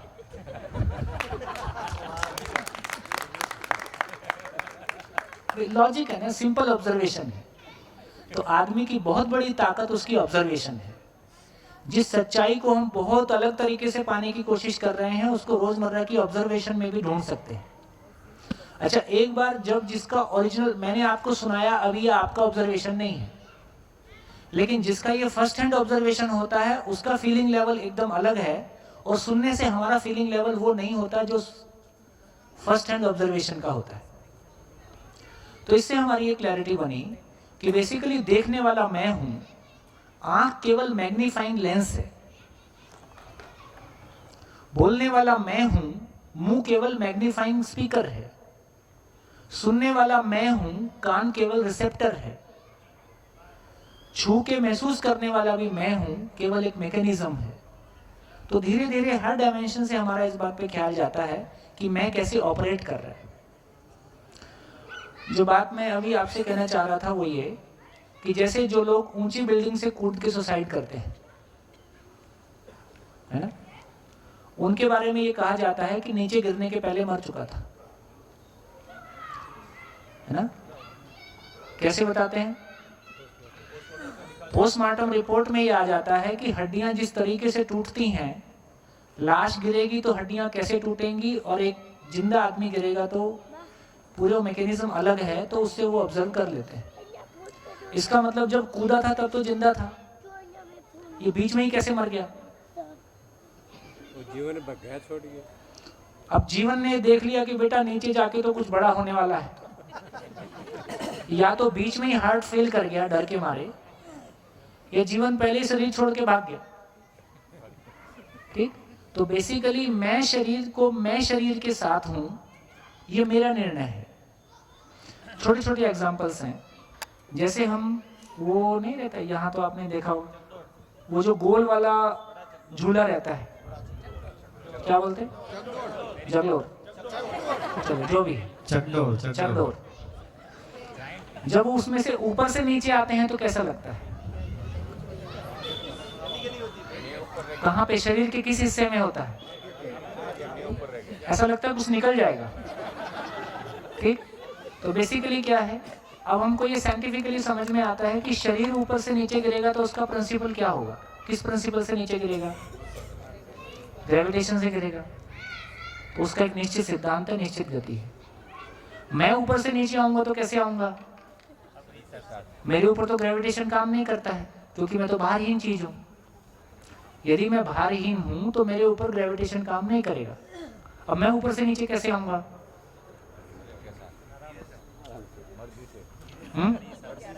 मेरी मर्जी से। तो मर्जी का इतना ही मतलब है कि इतनी भी मर्जी नहीं है, मैं शरीर के साथ रहना चाहता हूं तो मैं शरीर के साथ हूं, ये मेरी मर्जी है। आप में से कोई भी चाहे इसी क्षण शरीर से बाहर हो सकता है। सबके घर में पंखे हैं ही हैं, पंखे का सदुपयोग करें, शरीर बाहर। तो इसका मतलब है कि मैं शरीर के साथ हूं, ये मेरा निर्णय है। मैं कभी भी शरीर को छोड़ सकता हूं, मेरी मर्जी है कि नहीं। ठीक, इससे ये क्लैरिटी बनी कि मैं शरीर के साथ हूं तो मेरी मर्जी के साथ हूं। अब जब शरीर ऊपर से नीचे गिर रहा है तो उस गिरने की प्रैक्टिस मुझको नहीं है। तो यदि थोड़ा सा भी बीच में मिसमैच होता है, शरीर तेजी से गिर गया और मैं थोड़ा सा भी आगे पीछे हो गया, उस गति को मेंटेन नहीं कर पाया, तो जीवन और शरीर के बीच में जो तादात्म्य है, वो तादात्म्य जैसे ही डिस्टर्ब होता है, वो डिस्टर्बेंस हमको पूरे शरीर में फील होती है। भय के क्षणों में अचानक हम ऐसे सिकुड़ जाते हैं। तो अब सारी चीजों को आप जोड़ के देखें तो धीरे धीरे पता चलेगा कि जीवन और शरीर का साथ साथ होने का एक प्रैक्टिस है। उस प्रैक्टिस के साथ ही जीवन शरीर के साथ है। इसलिए आप देखेंगे कि जो स्पेस शटल में लोग जाते हैं, अब एरोप्लेन जो स्पेस शटल वाला है वो ऊपर उठता है कितना स्पीड से, शायद 11,000 किलोमीटर पर आवर की स्पीड से शायद जाता है, मेरे को ध्यान नहीं है, लेकिन वो गति बहुत तेज है। 11.2 किलोमीटर पर सेकंड। 11.2 किलोमीटर पर सेकंड वो से आखिरी में होती है एस्केप वेलोसिटी ऊपर जाने के बाद। 11.2 पर सेकंड को आवर में कन्वर्ट करेंगे, 3600 से गुणा करेंगे तो कितना आएगा, बहुत हो जाएगा, तो करीब कर लो। 40,000 के आसपास। 40,000 है, 40,000 मान लो 40,000। तो अभी हमारी आदत है एक कार में बैठने की, मोटरसाइकिल में बैठने की, एरोप्लेन में बैठने की, जिसमें हमको मतलब इवन जब जो लोग नए लोग एरोप्लेन में बैठते हैं, जब एरोप्लेन टेक ऑफ करता है तो उनको डर लगता है, एक फीलिंग आती है। जब लोग रोज आने जाने लगते हैं तो फिर उनको खास नहीं लगता है। लेकिन जब और ये हॉरिजॉन्टल गति एक बात है, क्योंकि हम रोजमर्रा में चलते हैं तो हॉरिजॉन्टल चलते हैं, तो फिर भी हमको उसकी का अभ्यास शरीर और जीवन के बीच में बना हुआ है। ये जो वर्टिकल गति है इसका तो बिल्कुल अभ्यास नहीं है। तो इसका मतलब है कि वो 6 महीने उस गति को प्रैक्टिस करते हैं ताकि जीवन और शरीर का साथ साथ को मेंटेन किया जा सके। यदि किसी फ्रेश आदमी को स्पेस शटल में बिठा के भेज दिया तो पता चला जीवन वहीं बैठा रह गया, शरीर चला गया।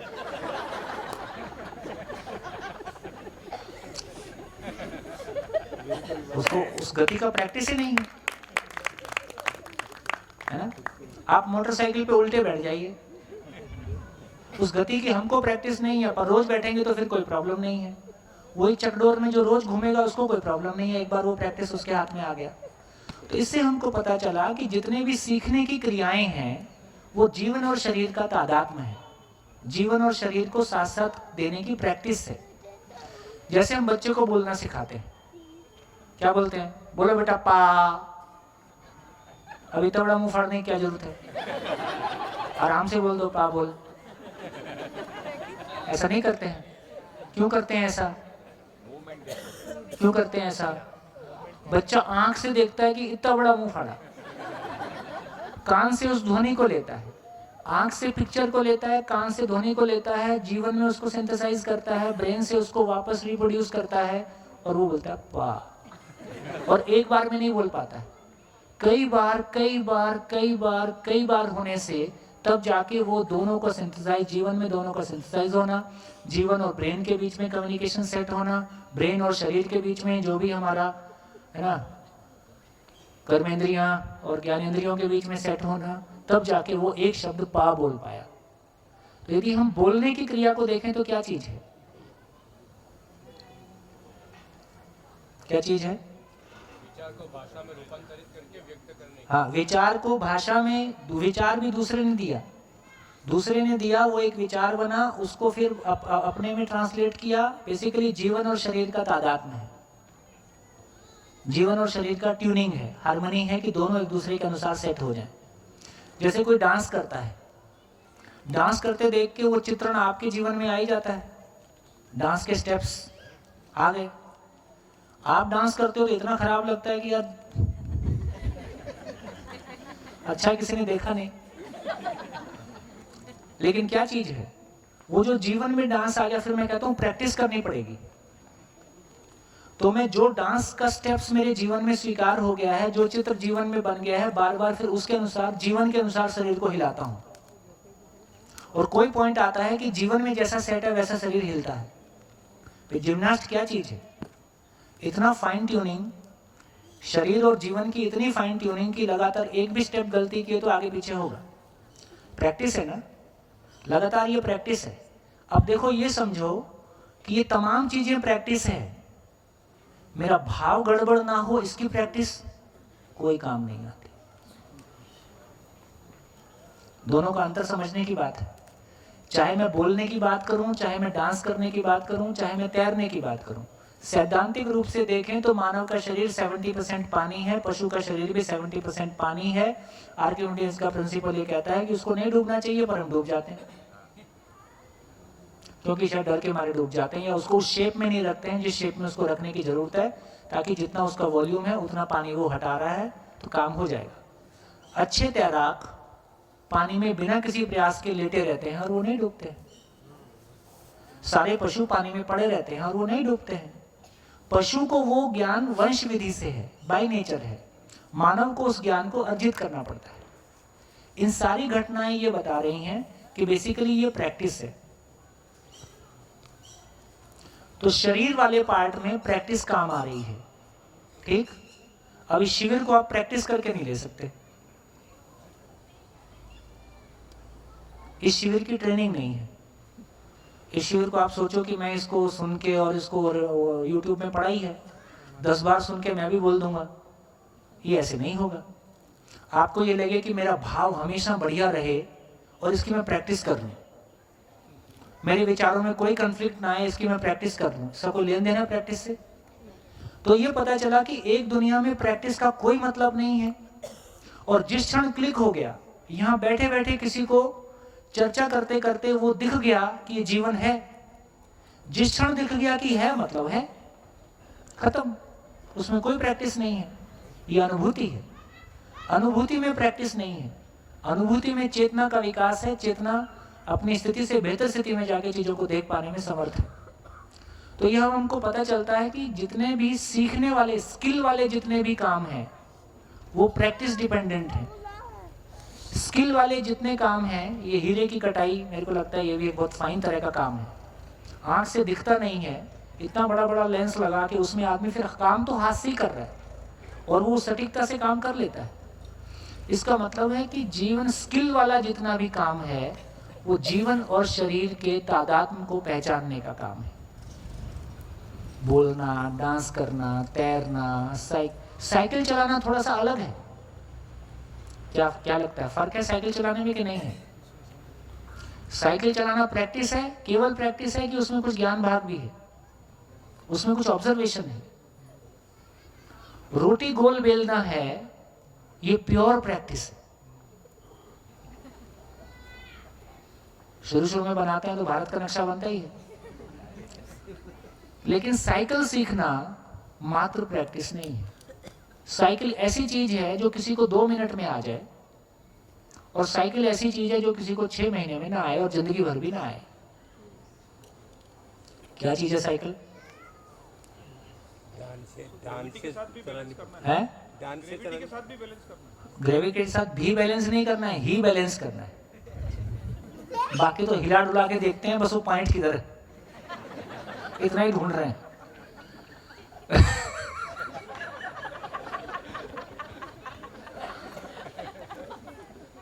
तो साइकिल चलाना क्या चीज है? मैं साइकिल पे बैठ के और केवल हिला डुला के जो कुछ भी देख रहा हूं उस पॉइंट को पहचान रहा हूं, जहां वो पॉइंट आ गया। जैसे ही वो पॉइंट पहचान लिया, इसका नाम साइकिल चलाना है। इसमें प्रैक्टिस नहीं है। प्रैक्टिस केवल इस बात की है, तब तक की है जब तक वो पॉइंट पहचान में नहीं आ रहा है। तो दोस्तों, इस तरह से जब हम ध्यान देते हैं तो हमको ये पता चल रहा है कि कहाँ प्रैक्टिस कितनी इंपॉर्टेंट है, कहाँ केवल ज्ञान भाग, अनुभूति भाग इंपॉर्टेंट है। तो व्यवहार पक्ष प्रैक्टिस नहीं है। मैं सामने घर में गेस्ट आया है, मैं बाहर से चेहरे पे मुस्कुराहट ला सकता हूं, ये आर्टिफिशियल हो सकता है, लेकिन भीतर में तो चल ही रहा है कि कम से कम फोन तो करना चाहिए था। भाव प्रैक्टिस नहीं है। भाव भव की अनुभूति है। भाव भव को फील कर पाने की ताकत है। तो ऐसा जब हम देखते हैं तो बहुत सारे एग्जांपल्स में धीरे धीरे और देखेंगे तो हमारी ये क्लैरिटी बनेगी। तो धीरे धीरे इन ऑब्जर्वेशन से, मैं कुछ ऑब्जर्वेशन आपके सामने रख रहा हूं, लेकिन क्या आप जो मैं कह रहा हूं उस पर सुन के रुकने वाले हैं कि आप आगे जाने ही वाले हैं? आप आगे जाने ही वाले हैं।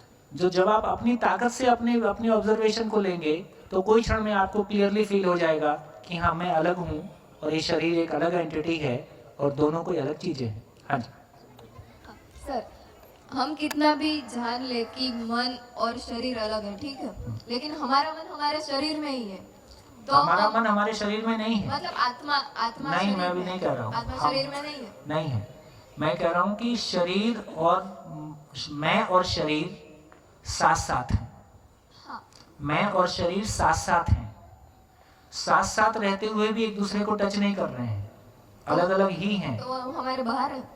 हाँ, वही समझने की बात है। टच करने का मतलब है, जैसे टच करने का मतलब है, टच करने का ये मतलब है, थोड़ा और उसको फाइनली समझेंगे तो वैसे ही है जैसे एटम के अंदर पार्टिकल टच करते हैं क्या, दो सेल टच करते हैं क्या, गैप रहता ही है। तो बेसिकली वो जो गैप रहता ही है, इसका मतलब है कि जब दो एंटिटीज अपने आप में सेपरेट हैं, एक फिजिकल केमिकल है, एक भौतिक रासायनिक है और दूसरी बिल्कुल एक डिफरेंट रियलिटी है, तो वैसे भी ये टच नहीं कर सकते। तो शरीर और जीवन साथ साथ है। कैसे साथ साथ है? ऐसे साथ साथ है। तो जीवन एक सूक्ष्म, अति सूक्ष्म कण बोलिए, पार्टिकल बोलिए, एक ऐसा पार्टिकल जो एनर्जी और भारहीन कैसे हो गया, उसकी चर्चा आगे करेंगे। शरीर में जो सेल से पूरा शरीर जो बना हुआ है, उसके बीच में जो कोशिकाओं के बीच का पोलापन है, जो खाली जगह है, उसमें से हॉरिजॉन्टली, वर्टिकली, 3 डायमेंशनली गुजरता है और शरीर के आकार का 3 डायमेंशनल आकार में बना रहता है। तो मैं इस शरीर के आकार में हूं, मैं शरीर के आकार से अधिक हूं। जैसे कोई चीज हमारे बहुत नजदीक नहीं आती है, केवल बहुत पास से गुजरती है, तो कभी हमको छूने के एहसास भी आ जाते हैं, है ना। तो बेसिकली शरीर को मैं एनवलप किए हुए हूं अपने में, है ना। कभी आपने ये ध्यान दिया है कि मरे हुए शरीर में भार ज्यादा लगता है कि जिंदा शरीर में भार ज्यादा लगता है? ये मरे हुए शरीर में भार ज्यादा कैसे लगता है? सूक्ष्म जीव होते हैं, वो आ जाते हैं यहाँ पे। सूक्ष्म जीव का तो अपना भी भार रहता है। हाँ, नहीं, जब आत्मा निकल जाते हैं ऐसे बोलते हैं, इसलिए वो रूह वगैरह लगा देते हैं, इसलिए बॉडी फूल जाता है, ऐसा बोल रहे हैं साइंस में। नहीं, बस इतनी ही बात है। इतनी बात है, बिल्कुल वैसी ही बात है जैसे एक व्यक्ति जिसको साइकिल चलानी आती है, जब वो दूसरा साइकिल चला रहा है उसके पीछे बैठता है तो कैसा लगता है, और जिसको साइकिल चलानी नहीं आती है जब वो बैठता है तो कैसा लगता है? वो आपको गिराने की कोई कसर बाकी नहीं छोड़ता है। तो जिसको साइकिल चलाना आता है वो साइकिल पे बैठते ही अपना सेंटर पॉइंट पहचान के अपना वेट खुद बैलेंस करता है। तो उसके वेट को बैलेंस आपको नहीं करना है, क्योंकि उसको वो सेंटर पॉइंट पता है, बैलेंस पॉइंट पता है। जो जिसको साइकिल चलानी नहीं आती है उसका वेट भी आप बैलेंस कर रहे होते हो और अपने मन से वो कहीं भी हिल रहा होता है। वो अपनी मौज में है, उसकी जिम्मेदारी भी हमारी है। तो उसी तरह से एक जिंदा शरीर में जीवन अपने वेट को संभाले हुए है, ठीक। तो जब हम दूसरे के साथ उस वेट को देखते हैं तो बेसिकली जीवन अपने आप में अपने वेट को संभाले हुए है, इसलिए जिंदा आदमी उस तरह से हल्का फील होता है, मरा हुआ आदमी अब अपने आप में भार है। तो ऐसी बहुत सारी ऑब्जर्वेशन हम देखेंगे। एक ही आत्मा एक शरीर से दूसरे शरीर में जाती है, ठीक है, तो उसके अपने अगले जन्म का कुछ याद क्यों नहीं? अरे पहले एक शरीर में है ये पता तो चल जाए, बाद में जाएंगे उधर। हाँ, कहीं ना कहीं पहला, क्योंकि शरीर वो तो वही सारा चोट भाग लगती ठीक है, वो सारा भाग कर लेंगे। मैं कह रहा हूँ कि पहले ये पहचान लें कि कोई जीवन नाम की चीज मैं हूँ और मैं इस शरीर को चलाती हूँ। पहले मैं हूँ ये पता चल जाए, उसके बाद मर के कहाँ जाएगी, जब मरोगी तब देख लेना, सबको देखने का मौका मिलेगा। नहीं, आप लोग हंस रहे हो, मैं सीरियसली बोल रहा हूँ। देखिए, मेरा ऐसा मानना है कि पूरे जीवन हमने जो भी प्रयास किया, उससे हमको जो भी समझ में आया, उसका फाइनल अकाउंट जो है, फाइनल लेजर मरते समय में बनेगा।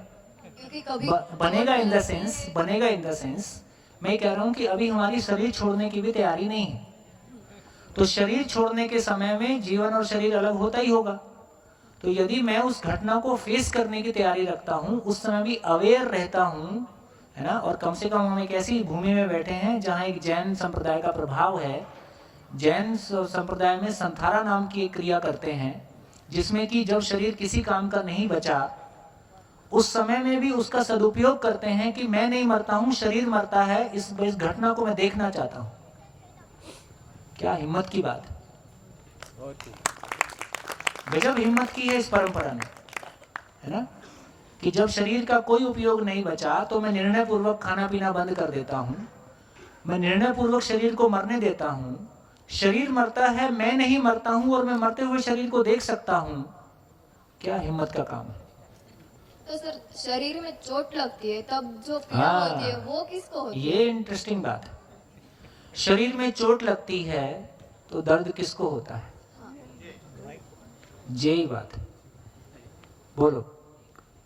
शरीर में चोट लगती है तो दर्द किसको होता है?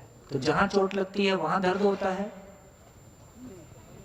कि ब्रेन में होता है, कि मुझको होता है? वही भी होता है और ब्रेन में भी होता है शायद। मुझे तो वही, तो जहाँ लगा होता है वही तो होता ही है। वही तो होता ही है, हाँ। वही तो होता ही है। कितने लोग गाड़ियों से आए हैं, कितने लोग के पास कारें हैं, हाथ उठाओ। आपकी सबकी कारों को आग लगा दी जाए तो आपको क्या दिक्कत है? जब तक पता नहीं चले, जब तक पता नहीं चले, जब तक पता ना चले, आपको कोई दिक्कत नहीं है, आपकी कार को आग लगा दी गई है। ऐसे ही जब तक मुझको पता ना चले, मेरे शरीर का कुछ भी काट के ले जाओ, अपने को कोई दिक्कत नहीं, मुझको पता नहीं चलना चाहिए। तो ये हम कंट्रोल कर सकते हैं, मतलब कभी कोई चोट अभी लगे कंट्रोल कर सकते हो तो बात की बात है, पर ये होता है कैसे होता है? लोकल एनेस्थीसिया, कभी किसी को चोट लगी है? कभी किसी को चोट लगी होगी, लोकल एनेस्थीसिया लगाया होगा। लोकल एनेस्थीसिया लगा के आपके सामने सारा ऑपरेशन होते रहता है, आप देखते रहते हो, बात करते रहते हो, आपको दर्द नहीं होता है। ये तो होता ही है। इसका मतलब है कि शरीर तो मेरा ही था, पर इंफॉर्मेशन मेरे को नहीं आ रही है। जब तक मुझ तक इंफॉर्मेशन नहीं आ रही है तब तक इसका जो मर्जी करो।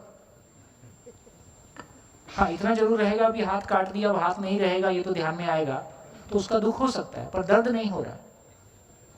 ये क्लैरिटी बन रही है। तो इससे हमको ये क्लैरिटी बनी कि बेसिकली जब तक, तो दर्द को फिर महसूस करने वाला कौन है? अब सबकी कार जल गई, अब सबको पता चला भाई आग लग गई और सबकी जल गई। अब सबको एक समान दर्द होने वाला है कि अलग अलग होने वाला है? अलग अलग होने वाला है। किसको ज्यादा होगा? ऐसा नहीं है, जिसकी महंगी होगी उसको दर्द नहीं होगा। जिसको उससे मोह जितना ज्यादा होगा, तो मैं शिविर में ऐसी पत्नियों से मिलता हूं जिनकी पत्नियां ये बताती हैं कि हमारे पति के लिए हमसे ज्यादा कार इंपॉर्टेंट है, हमको स्क्रैच आ जाए कोई दिक्कत नहीं है, कार को स्क्रैच नहीं आना चाहिए। अपने को सुन के हंसी आ रही है, लेकिन ऐसे हस्बैंड होते हैं। जो आप सोचो, किसी की हस्बैंड की वाइफ, कोई वाइफ कैसा महसूस करती होगी जब ये वो महसूस करती होगी कि मेरे वाइफ के लिए मैं इंपॉर्टेंट नहीं हूँ, कार इंपॉर्टेंट है। तो क्या दर्द दिमाग को होता है और दुख आत्मा को होता है, ऐसा है? ऐसा कुछ नहीं है, सारा दर्द मुझी को होता है, बाकी सब माध्यम है। तो वहां पे दुर्घटना घटती है, अव्यवस्था घटती है, अव्यवस्था का पता मुझको चलता है। जैसे पड़ोसी के घर में टूट फूट हो जाए और मेरे घर में टूट फूट हो जाए तो मेरे को कहाँ दर्द होता है? पड़ोसी का हो गया तो हो गया, जिसको मैंने अपना माना है बाद में पता चला मेरा ही था, तब मेरे को परेशानी होती है कि हाँ मेरा था। तो जिसको मैंने स्वीकारा हुआ है, चाहे शरीर है चाहे कार है।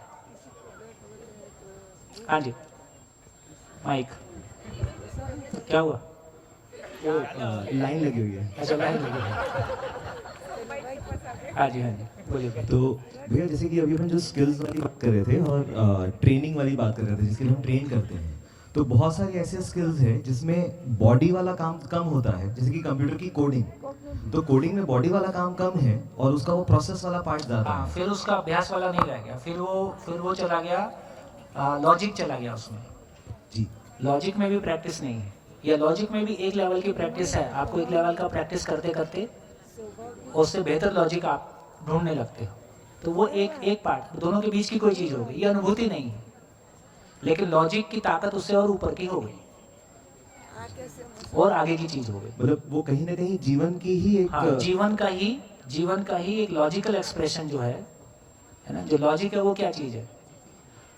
लॉजिक की एक सुंदर परिभाषा है, आवश्यकता और संभावना के बीच में जो सेतु है, पुल है, उसका नाम लॉजिक है। आवश्यकता और संभावना, कोई चीज की आपको आवश्यकता लगती है, आप कोई संभावना को देखते हो जो दोनों को कनेक्ट कर दे, उसका नाम लॉजिक है ना। तो ये लॉजिक जो थोड़ा जीवन का एक्सप्रेशन वाले भाग में ज्यादा चला गया, लेकिन अभी भी वो अनुभूति वाले भाग में नहीं। इसलिए लॉजिक से एग्जिस्टेंस, लॉजिक सूत्र है, तर्क में तात्विकता को छूने की ताकत है। तो तर्क रियलिटी के दरवाजे तक ले जा सकता है, लेकिन फाइनली फिर अनुभूति करने का काम जीवन में है। तो तर्क अपने आप में पावरफुल चीज है। तर्क में तात्विकता को छूने की ताकत है। तो तर्क आपको वहां तक ले जाएगा जहां अनुभूति के लिए दरवाजा खुल जाए, लेकिन अनुभूति के समय में तर्क नहीं है। अनुभूति के समय में शब्द नहीं है, तर्क नहीं है, वहां डायरेक्ट वस्तु के साथ में साक्षात्कार है।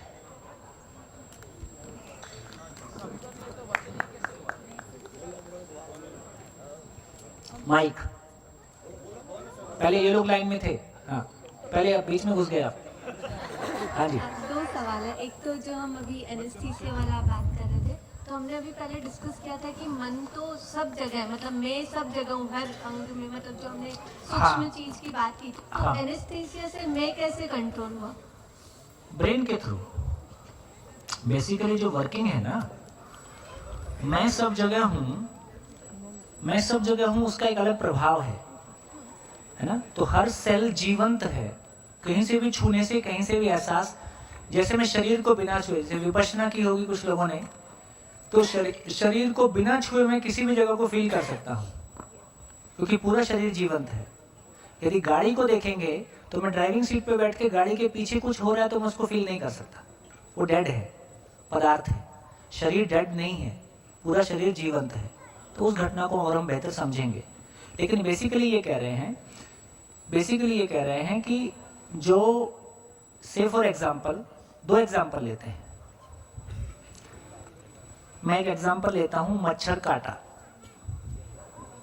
तो दोनों का ब्रेन और जीवन का कोरिलेशन कैसे काम कर रहा है। हाँ जी, मेरे को लगता है कि अच्छा एग्जाम्पल है, हम सभी साथ हैं और इसको देख सकते हैं। मच्छर काटा, ये कैसे पता चलता है? मच्छर काटा तो क्या हुआ, स्किन पे कोई सेंसेशन हुआ। ये स्किन पे सेंसेशन आगे कैसे ट्रैवल करेगा?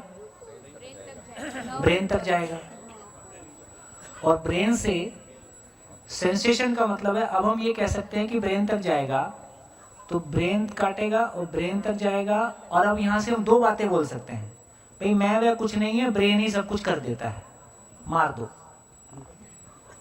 दूसरा हम कह सकते हैं कि फाइनली ब्रेन में, न्यूरॉन्स में एक तरह का वाइब्रेशन होगा, और न्यूरॉन्स जिस लिक्विड में है उसमें वाइब्रेशन होगा, उसमें एयर में वाइब्रेशन होगा। वो वाइब्रेशन को मन पकड़ेगा। बेसिकली शरीर, जब हम जीवन की बात कर रहे हैं तो मन शरीर को चलाता है, मन के थ्रू फिर पूरा जीवन उसको हैंडल कर रहा है। तो वाइब्रेशन मन के पास चला गया, तो जिस मच्छर के काटने से जो सेंसेशन हुआ उसको मन ने पहचान लिया और एक प्रकार से स्टोर कर लिया। तो मन का केवल ब्रेन के ही वाइब्रेशंस पहचानता है? हाँ, मतलब जीवन का जो कनेक्शन है शरीर से वो ब्रेन के थ्रू मन कनेक्टेड है। मन के ऊपर वृत्ति है, उसके ऊपर चित्त है, उसके ऊपर ऐसे फैकल्टी और काम करती है। लेकिन ये तो पूरे शरीर में उपलब्ध है, लेकिन कनेक्शन कम्युनिकेशन ब्रेन के थ्रू है। फिर सब जगह क्यों है? सब जगह क्यों है? कम्युनिकेशन ब्रेन के थ्रू है, ये एक बात हो गया। सब जगह क्यों है उसको ये बताया कि पूरी बेसिकली जो प्राण कोशिकाएं हैं, प्राण कोशिकाएं अपने आप में वर्क करती रहे, उसके लिए जो उसके जीवन का जो प्रभाव उसको मिलता है, उसके चलते उसका एनर्जी लेवल, उसका एक्टिविटी लेवल बना रहता है। तो उस सेंस में पूरे शरीर में हर प्राण कोशिका पे जीवन का प्रभाव रहता है ना। देखो, यदि आप इसके और टेक्निकल डिटेल में जाओगे तो आपने पढ़ा, आपका क्या साइंस का बैकग्राउंड है? यदि आप देखोगे तो आप आयुर्वेद में वात पित्त कफ पढ़ते हो, ठीक है। अब हम ये बोलते हैं किसी के वात पित्त कफ को समझने से हम उसके नेचर के बारे में भी कुछ बोलते हैं कि पित्त वालों का नेचर ऐसा होता है, वात वालों का नेचर ऐसा होता है, कफ वालों का नेचर ऐसा होता है। अब ये बताओ कि अब ये तरीका या तो ये निकला, अब मेरे माँ बाप से मिलके शरीर बना है। यदि माँ बाप से मिलके शरीर बना है और ये जीवन नाम की एंटिटी, ये जीवन नाम की एंटिटी जब शरीर लगभग 4.5 महीने का होता है प्लस माइनस, तब उसमें ब्रेन डेवलप होता है और शरीर सारे बॉडी पार्ट्स डेवलप होते हैं। उसके पहले ब्रेन डेवलप नहीं होता है। तो बेसिकली मैं किसी शरीर को चलाऊंगा गर्भ में जाके, तो मैं 4.5 महीने के बाद जब उसमें ब्रेन डेवलप हो गया है तो ही मैं ब्रेन के थ्रू उस शरीर को चला सकता हूँ, उसके पहले मैं उस शरीर को नहीं चला सकता।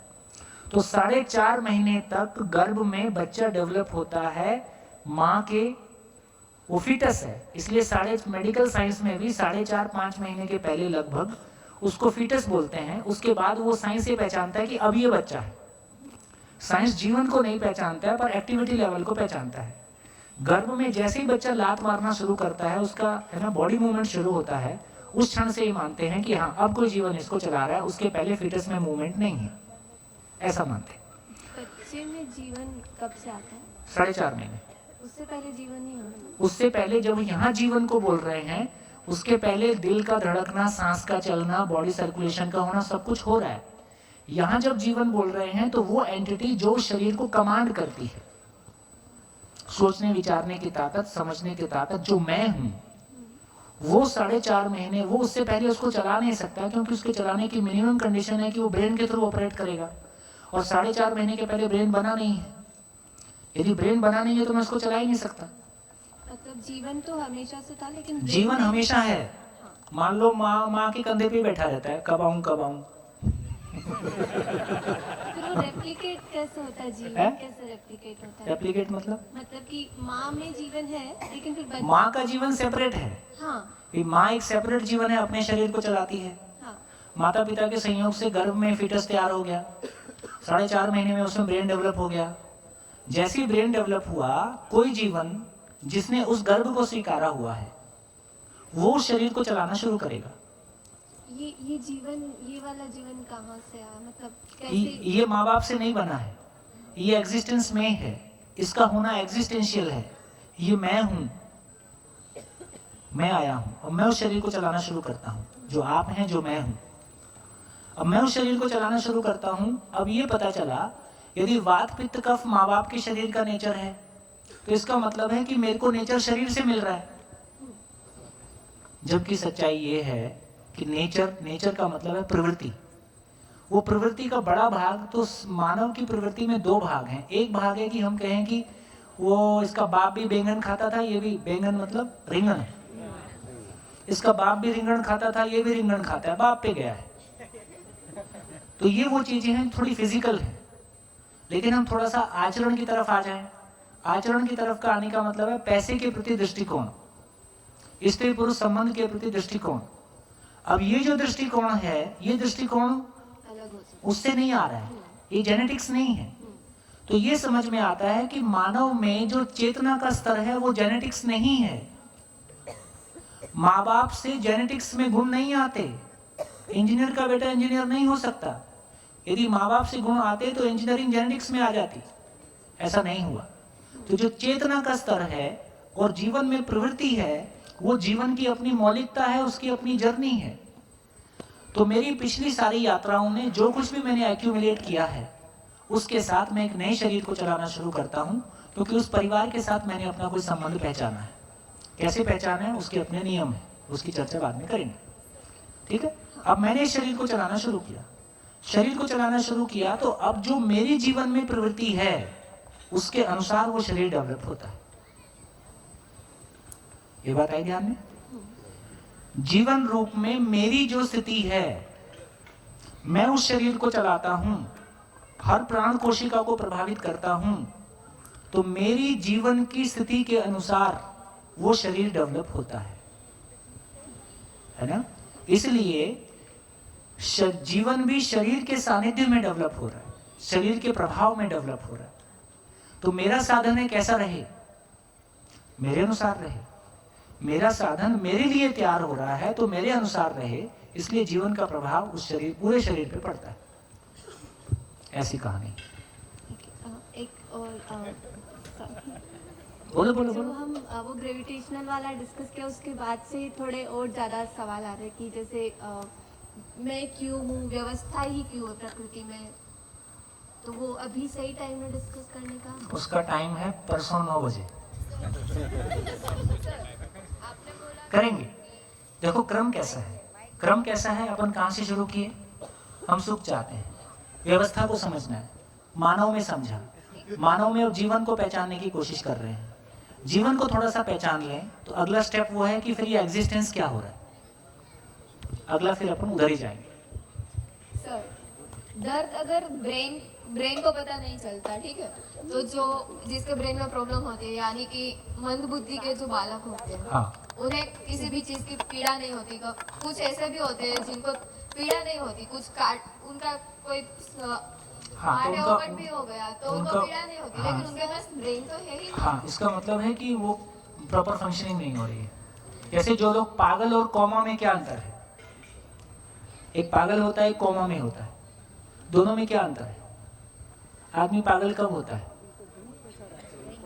ब्रेन अच्छे से वर्क नहीं करता। पागल आदमी किसी भी शॉक में होता है, चाहे वो शॉक इमोशनल हो, जन्मजात होते हो। अरे जन्मजात वाले वो फिर मेंटली रिटार्डेड है। पागलपन अलग चीज है, मेंटली रिटार्डेड अलग चीज है। हाँ, तो वो लोग दोनों को मिक्स कर रहे हैं। हाँ, वो लोग हैं तो उन्हें पीड़ा नहीं होती, मतलब कुछ चोट लगी तो है वो इतना ही मतलब है कि उसके ब्रेन तक वो सिग्नल प्रॉपरली नहीं जा रहा है, मतलब ब्रेन का कोई डिसऑर्डर है जिसकी वजह से वो सेंशन ब्रेन तक ट्रांसफर नहीं हो रही है, ब्रेन तक नहीं हो रही है तो मुझ तक नहीं आ रही। तो मैं वही बात बोलती हूँ, तो दर्द उसका पार्ट हो गया ना, कि दर्द वो ब्रेन की वजह से महसूस मुझको होता पता है। चलेगा तब ना दर्द होगा, मुझको पता ही नहीं चल रहा तो दर्द कहाँ से होगा? शरीर में ओहो, इस बोतल को लात मार दूं जिसको कोई दिक्कत है क्या? इसको कोई दिक्कत नहीं है। तो दिक्कत है मेरी बोतल है तब मेरे को दिक्कत है। दिक्कत बोतल को नहीं है, दिक्कत मेरे को है, यार पानी पीना है इसमें। तो बोतल को कोई दिक्कत, तो शरीर को कोई दिक्कत नहीं है, किधर भी लात मारो, है ना। दिक्कत मुझको है क्योंकि इसको मैंने ओन किया हुआ है, मैंने छोड़ दिया। एक बार लाश है, आप जो मर्जी ले जाए, अपने क्या दिक्कत है? तो मेरी चीज है, मैंने स्वीकारा हुआ। शरीर ही नहीं, मेरा घर भी मैंने स्वीकारा हुआ है, मेरा देश भी मैंने स्वीकारा हुआ है, मेरे लोग भी मैंने स्वीकारे हुए हैं। जिसके साथ भी गलत होता है मुझको दिक्कत होती है, जिसको मैंने स्वीकारा हुआ है।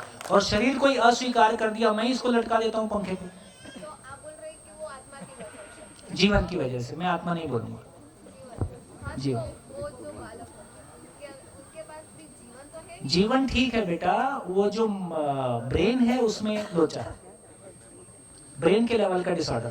तो इसमें आपने मैं को जीवन बोला है, लाइक ये जो आता है, हाँ। तो उस केस में अगर ये एक ही शरीर या इतने दायरे में होता, तो ये जो सिक्स सेंस हम देखते हैं कि कहीं और कुछ घटना हुई, उसका हमें आभास कैसे होता है अगर ये यहीं पे है, वहां पर कुछ और? हाँ, तो बेसिकली ये जीवन की एक्सप्रेशन है।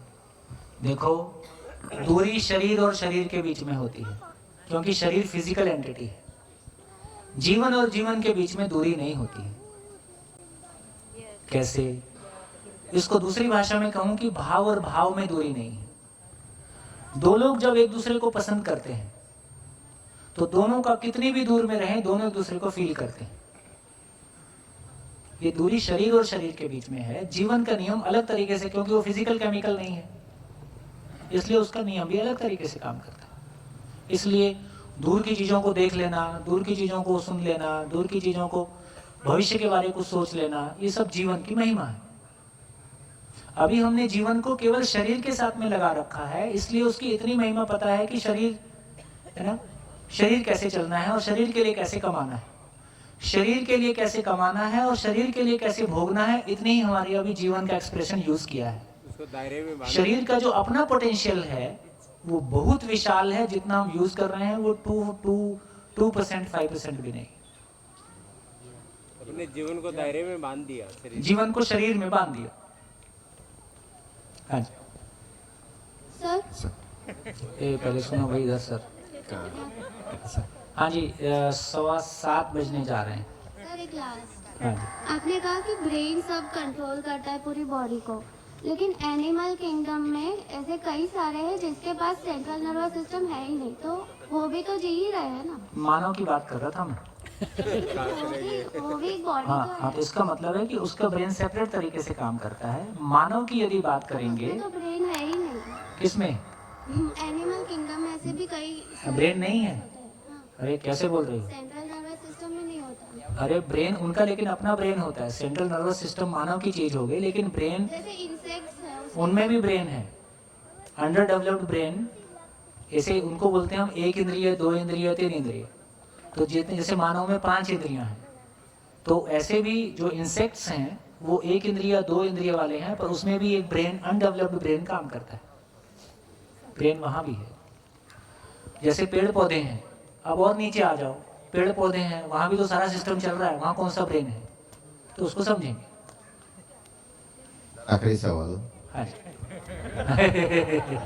सर हमको भी तो मौका मिलना चाहिए। राइट साइड में ये सही है, अपना बोल के पहले से आखिरी बोल दो। राइट साइड में भी जरा देख लीजिएगा आपने सर। बताया 7:15 बज गए। बोलिए बोलिए बोलिए। इन लोगों को इतना मौका दे। नहीं नहीं सर, सारा मौका आपका है सर। तो ये जहाज फिर कहाँ जा रहा है? जहाज के नट बोल्ट कल खोलेंगे। हाँ जी हाँ जी हाँ। माइक। दो क्वेश्चन है कि जब हम बोलते हैं कि म्यूटेशन हो रहा है, तो क्या वो मन बोले या सूक्ष्म शरीर बोले, तो क्या वो डिसाइड कर रहा है कि म्यूटेशन हो रहा है? प्लांट्स में नहीं, हमारे में जब म्यूटेशन की बात कर रहे हैं तो शरीर में म्यूटेशन की बात कर रहे हैं। म्यूटेशन नाम की घटना बेसिकली सेल्स के साथ, हाँ, वो डीएनए में होती है। वो डीएनए में होती है, लेकिन वो अब ये समझ में आया कि वो जीवन के प्रभाव में हो रही है। तो जीवन के प्रभाव में शरीर में कोई घटनाक्रम घट रहा है, वो जीवन, उसके जीवन का प्रभाव उसके साथ बना हुआ है। शरीर की भी अपनी मौलिकता है, शरीर का भी अपना एक मैकेनिज्म है, 100% जो जीवन के नियंत्रण में नहीं है। लेकिन जीवन तो व्यवस्था चाहती है। हाँ, जीवन व्यवस्था चाहता है, पर आपने सारे सब्जी में जहर खाया तो इसमें जीवन क्या करेगा? तो मतलब वो हुई शरीर की फिनोमेना, शरीर का फिनोमेना। और एक दूसरा क्वेश्चन है कि हम स्टिल बर्थ जो बोलते हैं कि जो बच्चा पैदा होता है वही मरा हुआ आता है, तो उसको हम कैसे डिफाइन करेंगे कि तब जीवन और जो बच्चा, वहाँ जीवन नहीं है। मतलब शरीर में जो भी कुछ हुआ उसकी वजह से शरीर मर गया और जीवन वहाँ उसको छोड़ दिया। लेकिन आपने फिर ऐसा बोला कि जीवन और शरीर जो फीटस है वो दोनों साथ में मिलके पता करता है कि उसको कैसा शरीर चाहिए। वो नहीं, ठीक है, मेरे को लगता है कि थोड़ा कुछ, मतलब बेसिकली फीटस है, कोई जीवन उसको चलाता है, 4.5 महीने में चलाना शुरू किया, अब मान लो मरा हुआ पैदा हुआ, इसका मतलब 4.5 महीने से 9 महीने के बीच में कोई दुर्घटना घटी, एंटीबायोटिक ज्यादा हो गया, हमारी जीवन शैली गड़बड़ हो गई, है ना, उस बच्चे में कोई अपने आप में इनहेरेंट हार्ट में छेद था, कोई प्रॉब्लम थी, उस वजह से वो डेड हो गया। तो ये फिर ये शरीर की फिनोमेना है। शरीर की फिनोमेना, इसमें जीवन की कोई ज्यादा भूमिका नहीं। ओके, हेलो कल सर, एक लास्ट मेरे पीछे सामने। हाँ सर, नहीं बोले तो रात भर नींद नहीं आएगी। हाँ के नाम में जवाब आप खत्म कर सकते हो बिल्कुल। सबसे पहला नींद नहीं आएगी। हाँ, सबसे पहले चेतना से चेतना की बात कर रहे हैं हम लोग। चेतना से चेतना में बात हो सकती है, हाँ या ना? एक मतलब जीवन से बात कर जीवन से बात कर सकता है। ठीक है।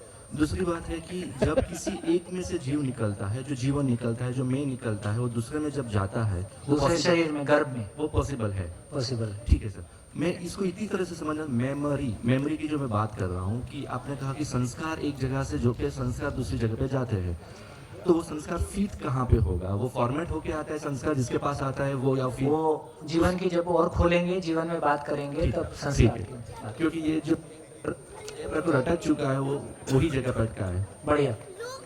हाँ, जिनको जाना है वो जा सकते हैं। नमस्कार, धन्यवाद। हाँ जी, हेलो बोले। भैया, आपने ये कहा कि मच्छर बैठता है, उसका सिग्नल ब्रेन तक पहुंचता है, फिर मन उसको इंटरसेप्ट करता है।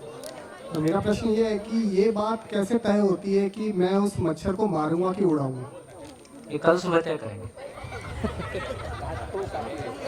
धन्यवाद, नमस्कार, thank you, thank you, thank you.